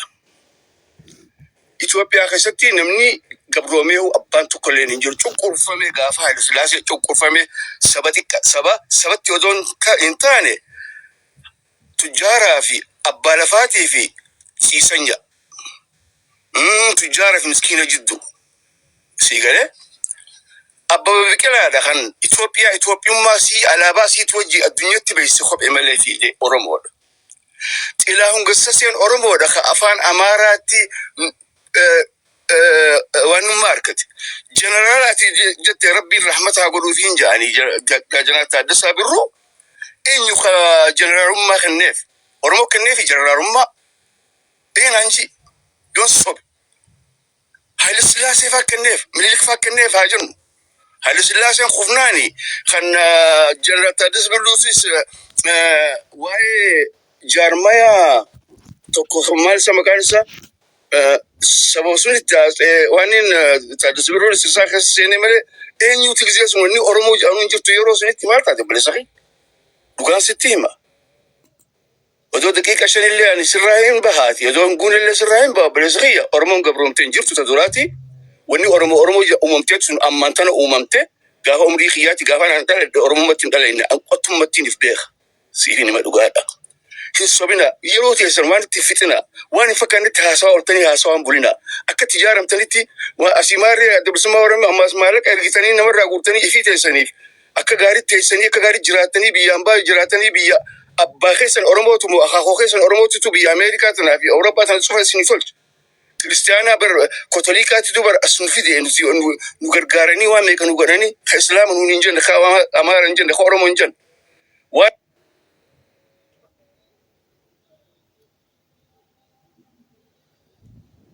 abbaa fedhe dabree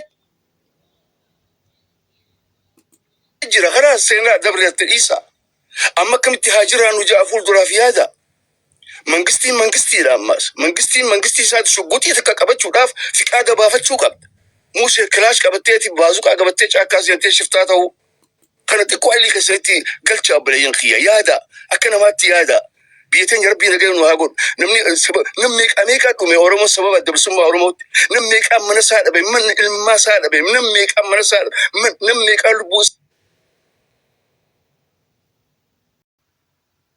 sani matatan abbabaa fi baqqalaadha isinin warra guddaa keessaniitu hay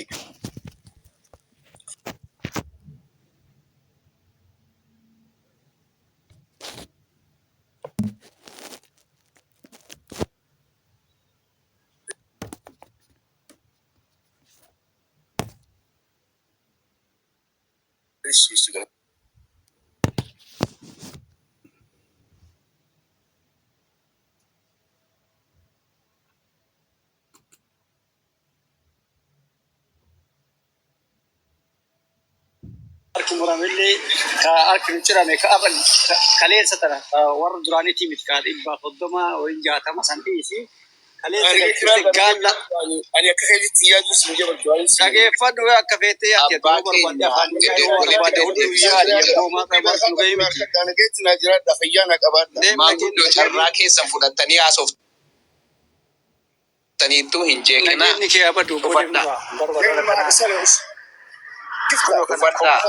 yoo kabajaa qabaadha.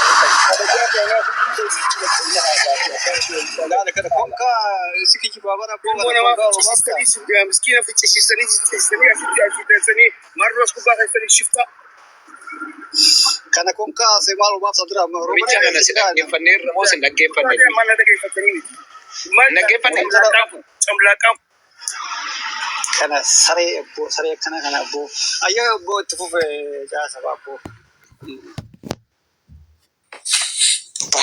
Baay'ee dhugaa rabbii nama gaddisiisa. Jaarsi kuni ayyaa sabamee dubbadha. Hayyee hakkanaa hunda qabna gaayaa Oromoo hakkanaa hunda qabna kanaan nu darare warra safafuu fi saba kanaaf quuqaman qabne warra gaarbeeja cufa kanaatu nu darare qabsummaa tana yeroo hundaa'u qabsoo teenya gadadoo keessaa ba'uu dadhabne uummata kanaa wajjin jirra. Warra sammuun habashaa sammuu isaanii daamee cagoote waan namummaatii fi Oromoon maal taateen beeyne hakkana hundaan nu rakka yaa Oromoo waan kana goona bara. Sabni guddaan tokko ka if beeku tokko saba fiitiif quuqama qabu sulaa taate eenyummaa fi ka beeku. Eenyummaa fi wallaaloon tun akkanatti. Awa deebiin oguuta akkana dubbise rabbii jina dubbise.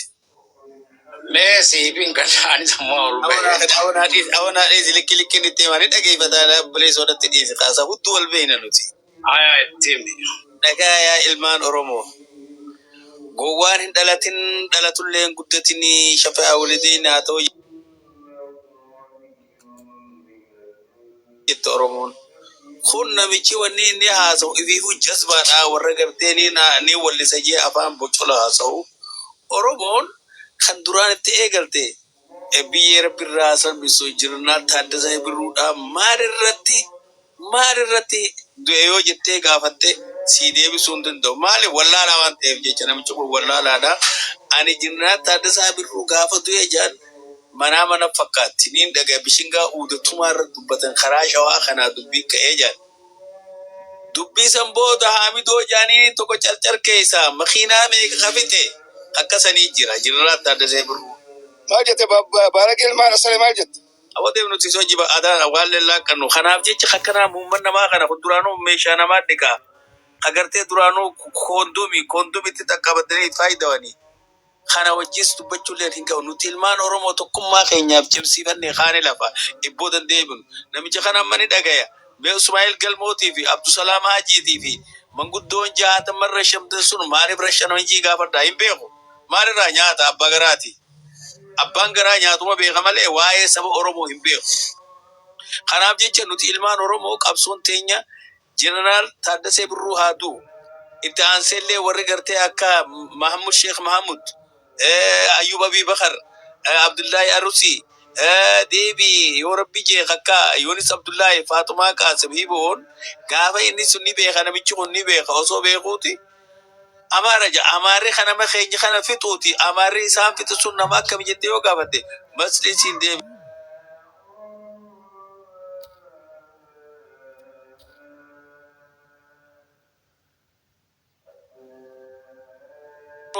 itti dulloomne itti darajaa tana abna kuni fiifuu duraanuu sadaqa kadhattuudha ganda keessa deemalee bu'aa inni buusee jiru amma wal agarraa jecha kana numaan deebisaaf walitti dhufnammoo nuti bika takka jirra anaaf jecha gowwaa akkanaa kana wajjilleen dubbattinaa kuni saba ajjeesuudha malee saba nama sabaan dhaabbatini deebii gaa amma nuti teenye tokkuu deebine eenyu kalolus kaamaarri gaafa baqate biyya deebisee eenyu Oromoodha akka Abdiisaa Aagaa jira Jeneraalota Saayilan jeynoota deebii hin qabne kaableedhaan daaraa godhe soldaatoo miila adaadii jee kafite eenyu Oromoota deebii hogguu deebuus eenyu deebise Ingilizii deebise akkamitti deebise waraanaani deebise kanammoo yoo gaafatanii gamma abalu jaamalee waan gartee garanaan beeku inni jimaa fi farshoo isaa malee namni kun nama kanaan nuti baannee deemu kana kanu galaafate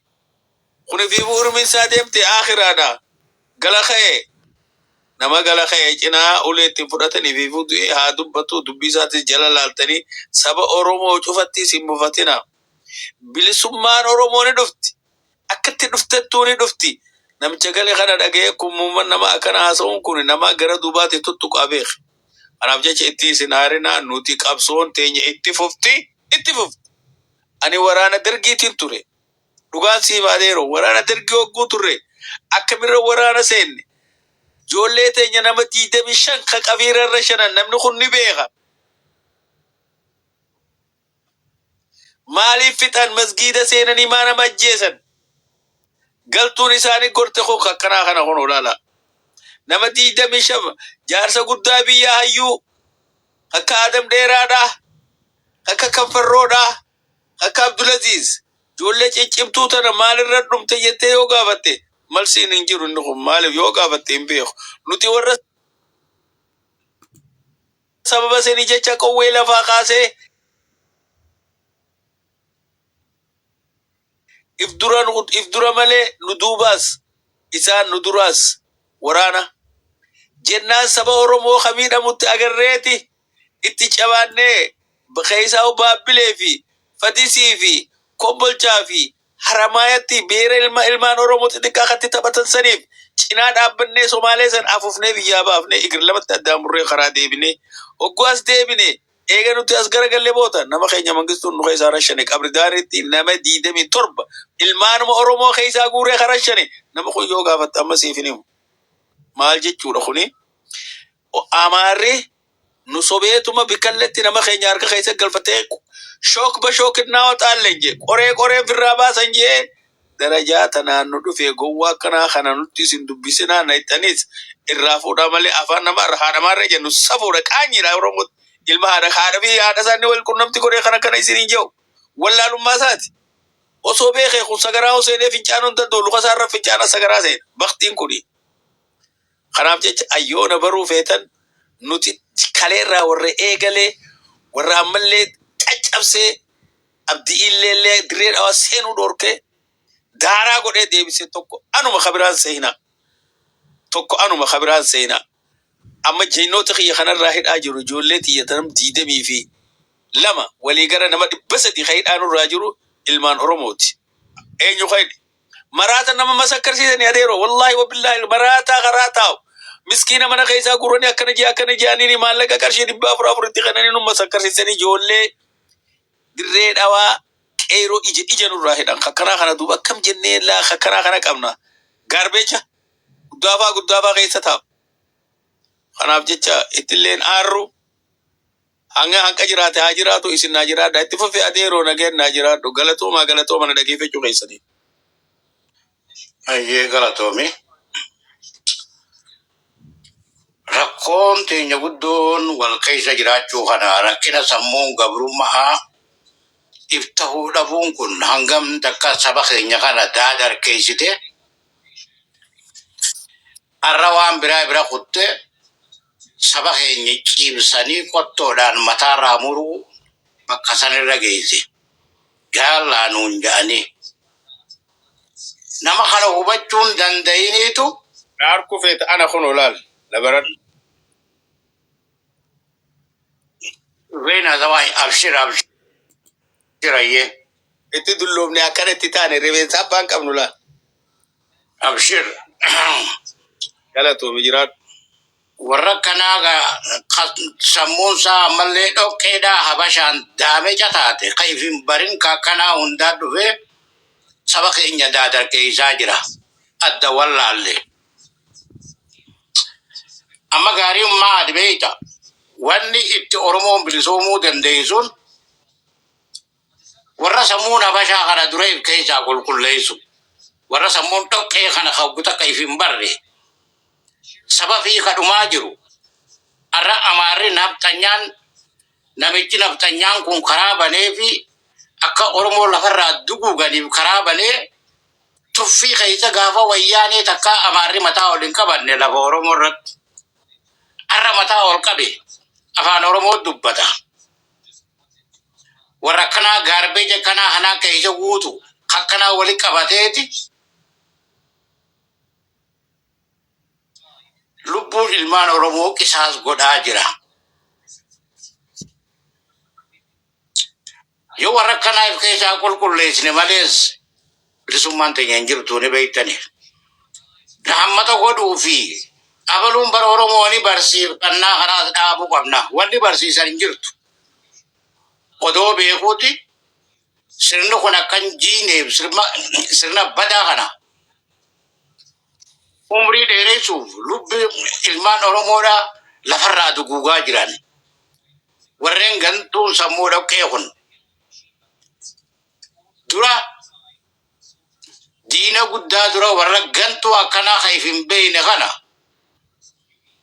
Oromoon daal garaa laafuu dhabuudhaan taniin jiru. Wanni garaa laafaniif hin jirtu warra gantuu fi faradduu fi basaastuu diina kanaaf ganamaa galgala saba keenya hiraarsitu. Dura Oromoon wal gingilchuu qabdi. Yoo nuti wal gingilchine malee sirna Minilik kana dhaquu hin dandeenyu. Gufuu karaarra teessu ta yeroo hundaa'u saba kana basaastu sirna kana utubuudhaaf asii Maleeshiyaadha jettee ta qawwee takka akkatti dhooytu hin beeyne hunda qoraan godhaa jiran itti taphachaa jiran eenyu tiisuudhaaf akkasitti dhuman hin beeyne. Oromoo fi Oromoo wal fitaa jedhan ammoo Oromoo tamii wal fita.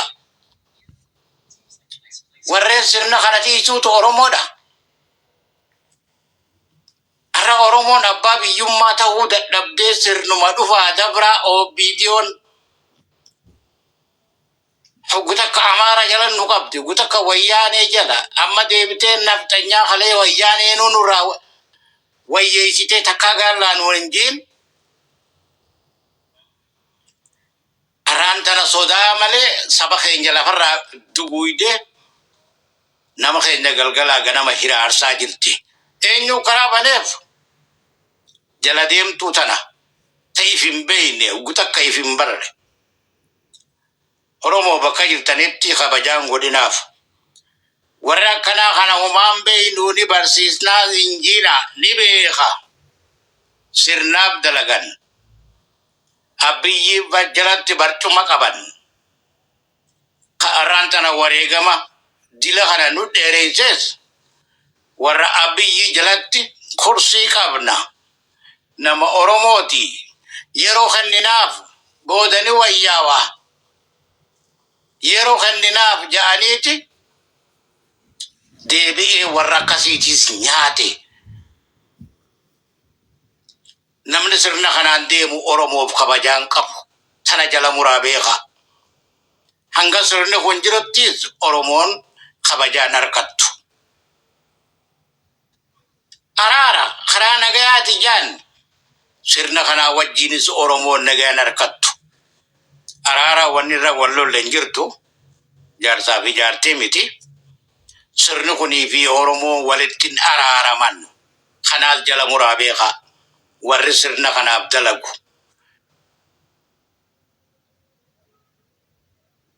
Walittiin araaramnu abadan. Sirni kun noo diina. Isaaniifis Oromoon diina. Kana alatti wanni araaraa fi karaa nagayaa jaan nagay ni dhufa jettanii yaadinaa yaa Oromoo. Sirna kana keessatti yoo isin gowwoomtanii mooraatti isin galfatanii akkuma 91 fi 2018tti isin caccabsanitti saniif deeman malee ummata kana garaa laafaniitii miti. Ummanni kun hafuuraa baafatanii jaaniitii miti. Angoo isaaniitii fi dhumaatii ilmaan Oromoo durii fi harma jidduu dhumaa jirtu kana karaa dabarsuudhaafi. Bineeyyiin kalee wayyaanee jalatti Oromoo caccabsite ama 27 har'a amata 6 immoo san caalaa angoo dhiiga ilmaan Oromootiin dhufan angoo kana karee ergamtuudha. Har'a immoo angoo sanitti ol baan dhiiga ilmaan Oromootiin hayaa fi kabajaa saba kanaa dhaban. Dhiiga ilmaan Oromoo ijoollee qeeroo kichuu tanatti akkasitti wareegamte. Dhiiga isaanii dhiiga saree godhan. Kahafe kabajaa fi dhabanii fi kaan rashanan kaan mana hidhaan naqan. Kaan biyyaa baasan hangi Rabbiin karaa gaaraatti qabe har'aan tana qawweedhaan falmachaa jira. Falmaan turetti cimtu malee hin gowwoomina antanin isiniin jiru. Araaraa fi karaa nagaatii fi abaluu galee fi kafedhe haa galu. Rasaasni ilmaan Oromoo dura isaanuma nyaata. Amma booda rahammata walii godhuun hin jiru. Waan rahammata walii godhuu fi wal kabajuu fi Oromoodhaan ni barsiifannaa fi jechuun dhaabbachuu qabdi. Odoo beekaniiti ilmaan Oromoo fixaa jira wallaalaniiti. Namni silaatti qollee rahammata saba fiitiif godhu waan rahammataa san hin qaban. Amaara caala isaantu Oromoodhaaf diina. Diinni Oromoo number 1 OBDO jala deemtuu tana. Yeroo hundaa'u sirna habaa jalatti Oromoo caccabsite. Oromoo sakaaltee harkaa miila hiitee gadadoo keessaa ba'uu dhorkite. Ta afaan Oromoo dubbattu tana. Diinni hamaan number 1. Fannoo Amaara kana dhiisa. Diinni number 1 ta Oromoo durii as diina jala qabdee gobanaa daaqeerraa hanga arraatti kadura deemee Oromoo tana akka lafaan kaane godhaa jiru. Akka mataa waliin qabanne baralaas godhaa as ga'e. Kanuma afaan Oromoo dubbatu.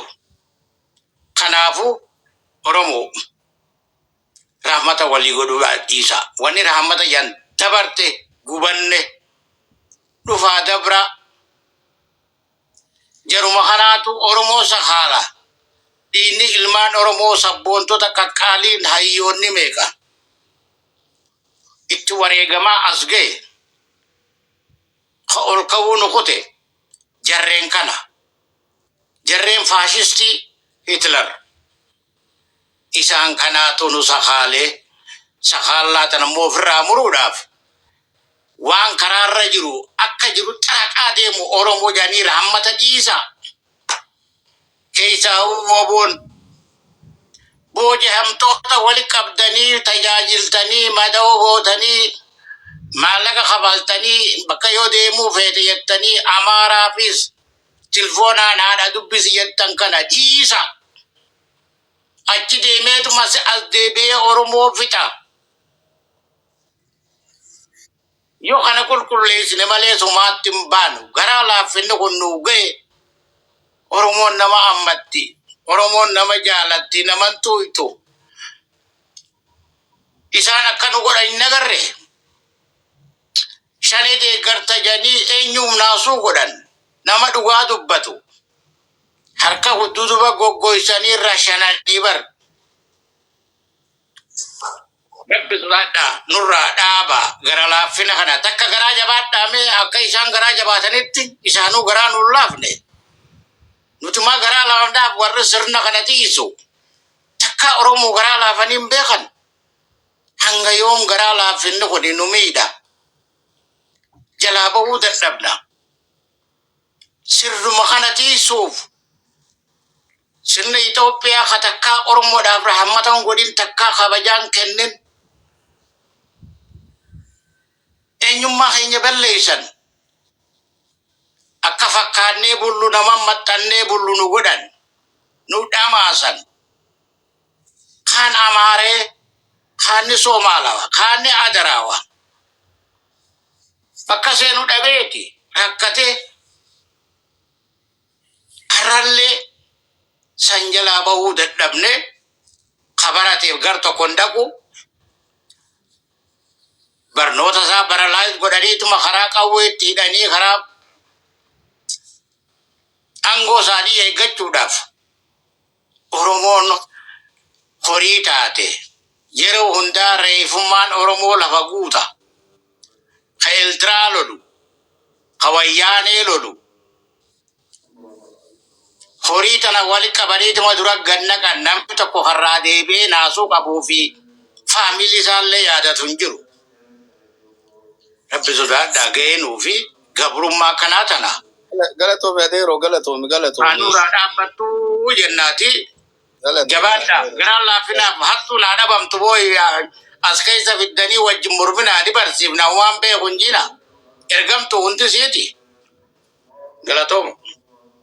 Galatoomi waan takka asirratti ilaala amma wanni deemu jiru har'a ammaas nama sobuudhaaf taayee gallakkifni jedhan. Taayeen irra hidhaa irraa akka bahu jedhan kum diidam kafalee akka qabadhu. Dhagaya san taayee fi sheeyxaanan beeynu takkaa inni ni Oromo shanii odootuma jiruuti. Inni bahu kanaa jee namni bahee jee waan ijuu hin jiru haa akka fedhan godhani. Qabadhu siifin maabar wayin keessa sii himuu deemsaa beeytanii. Deebi ammaas ilaa Finfinnee ilaa Jijjiga jidduu warra karaa afaan jiru kiiloomeetirii 5 damoosa qaban maallaqa qaban namni tokko yoo ganda san dhufe halkanuma kana qaban. Ani lubbuun fidaniitiin ka'ee biyyaa beensii je haa ta'uuti maaliif ijoollee barsiiftamaa ijoollee tana waa agarsiista irratti beeke. Nuti warri dursunis amma dhuman cinaan tokko taatu malee tokko ayilii qabu karaa raamaysan yookaan marfee dirinni abuluboo sora feedduu ifaan hun jedhanii. Jarri nu miidhu jiru qabi jaruma keenyammaa jaruma silaa Oromo jennuuni warra sulxaana irra jiru warra poolis xaabiyaa keessa jiru ilaa olitti agadii tanarraa eegale. Jara kanaatuutu ummata keenya kaan fixee kaan hidhee kaan marfee diree summiin kagatu. Jara kana Oromoon haa dammaytu Oromoon haa kaatu yoo jenne ka duraan keessaa ka'u dhalaafaa ijoollee xixiqqoo dubaraafaa maallaqatti kennaniiti karaarraa nama maysanii kaan tumanii ajjeesanii kaan mana hidhaatti adabsanii namni Oromoo akkana ka jiru kana lamata ijoolleen dheefa yaate taan bineensi nyaate taan baar nyaate ilmaanuma Oromooti guddaan yaa buleeyyan rabbi nuti wanni itti gallu har'aan tana shanyiin akka sharmuuta dhalaa mudhii qabataniitti mudhii qabatee deddeemaani. Gumnaadhaan namichi kun moo dhiiraadhi akka dhiirti aboo waan addunyaa irratti agarre. Gowwaa akkanaa kana ka ifiifuu bikkan beekne kan qoonqoon hanqa hidhaan isa kanatti gaafachi jiruuf amma yoo laalte amma ijji namaa sin laaltu. Qaxxita waan laalluu jirraa hogguu nuti laale akka dhalaatti shaashiitti maranii bar shaashii matan maranii bar. Akkanaa kana duuba eenyu arrabse? If arrabse moo Oromo arrabse? Allaattii deemtee duuti lafa jette Oromoon allaattiin samii keessa barartu osoo deemtuuti booda'ee lafa buutee duuti. Isaanuu qaqallatan biyya teenya keessatti faayidaa dhaban tokko biiroo keessa jiru kan maallaqaa fi gowwaa keenya kan qabanii nuun fixan kana gagguuraniituma osoo namni dhagarreetti karaa raawwachiisan malee yoo akkana garaa jabaanne malee jara kana jalaa baanaa deemaa bira. Yaa buleeyyan rabbi nuti itti solloyne itti madooyne Somaaleen nu fixe jennee Somaalee tan osoo walollu Mangistuu Hayilamaariyaam karaa raafirraa meessinee baqachiisnee qotte halaqaa jalaa dhooyne xoormeetetti marii dhooyne kaadiree isaa dhawaa darajaa tanaan geenye isinis ka isin keessa jiru ani marroodhaan jecha kana naa dabarse marroodhaaf irra guddaa nama si dhufu maalummaa namaa bari ilaa abbu torban lakkoofsise saba Oromoo ta'uu maalummaa haadhallee gaafadhu kanaan nu miidhalaal saba kana keessa kanu ergamuu jira maallaqa wayyaatti kennanii warra isaanii gaayaatti kennanii kanaaf jecha Oromoo dammaqaa dammaynu haa kaanu haa ana akka ijoolleettiin tapha ijoollee wajjin maaliif tapha keessa waa hedduu jira waa hedduu agarta. Kanaaf jecha nuti wanni tapha qoflaa taphaan yoo dalaguu baanne taphannoonni keenya mee ilaalaa dhugootti mee gallaalaa Abdiyuun Abdi Buux Hibee Khadiir Ali Shabbo Shanto Shubbisaa ijoolleen gaafa sosso'a gootee darajaa tanaan keessa har'a kam jette akka Yoonis Abdullaahi ka Somaaliyaa keessa dura tapha waraana dara nutti buuse har'a Finfinnee keessa sadaqaa kadhachiisaniiti booda summiin ajjeesuuf jiraatanii qubanaa qabaadhaa nama san kana cufa beekaa kana cufa walii galuudha bikkallee taphni keenyaas lallaaffate wallistoonni keenya waan saniin laaffate lallaaffatan asitti inuu silaa kan nuti urjiidhaa eenyuutu wallaahi aboo ana kaanitti dubbadhu beeku hedduu laaffannee laafina kanarratti maal walii gala nuti nama osoo hin tuyne haqa keenyaaf qabsoo godhuudhaaf halkanii guyyaa marxifannee ka'uu qabnaan isiniin jaayaalmaan Oromoo naa dabarse takka marroo bikka safirraa laali nama si dhufu laali maalummaa namaa bari hundee nama sanaa bara akkanuma fuutanii Oromoo jettanii fitti naqinaa kanaan nu miidhee bikka kana nurraa gallaala jabaadhee rabbi nu haa jabeessu haqa keenya rabbi nu haa kennu kadu'eefis rabbi rahmataa godhuuf kagartee kirnaata biyyeen irra haa laaffatu akka kiristaanaatiis yaa buleeyyan rabbi walii gala ni agarraasiis bikka jiru kana keessattis irra guddaan warra bakul akka namicha kanaati ka qofii caalillee sagaraan dhaquun dandeenye jazbaa akkanaa kana fa'a asillee hedduudha kuni fi urmiin qabu akka isaa kuni maaliif jennaan kuteenni kanaaf jecha ani dubbii isinitti hin dheeressuun nagayannaa jiraadhaa yaalmaan Oromoo adeeroo galatoome urmii dheertuu rabbi si haa kennu ulmii irraa geessaa.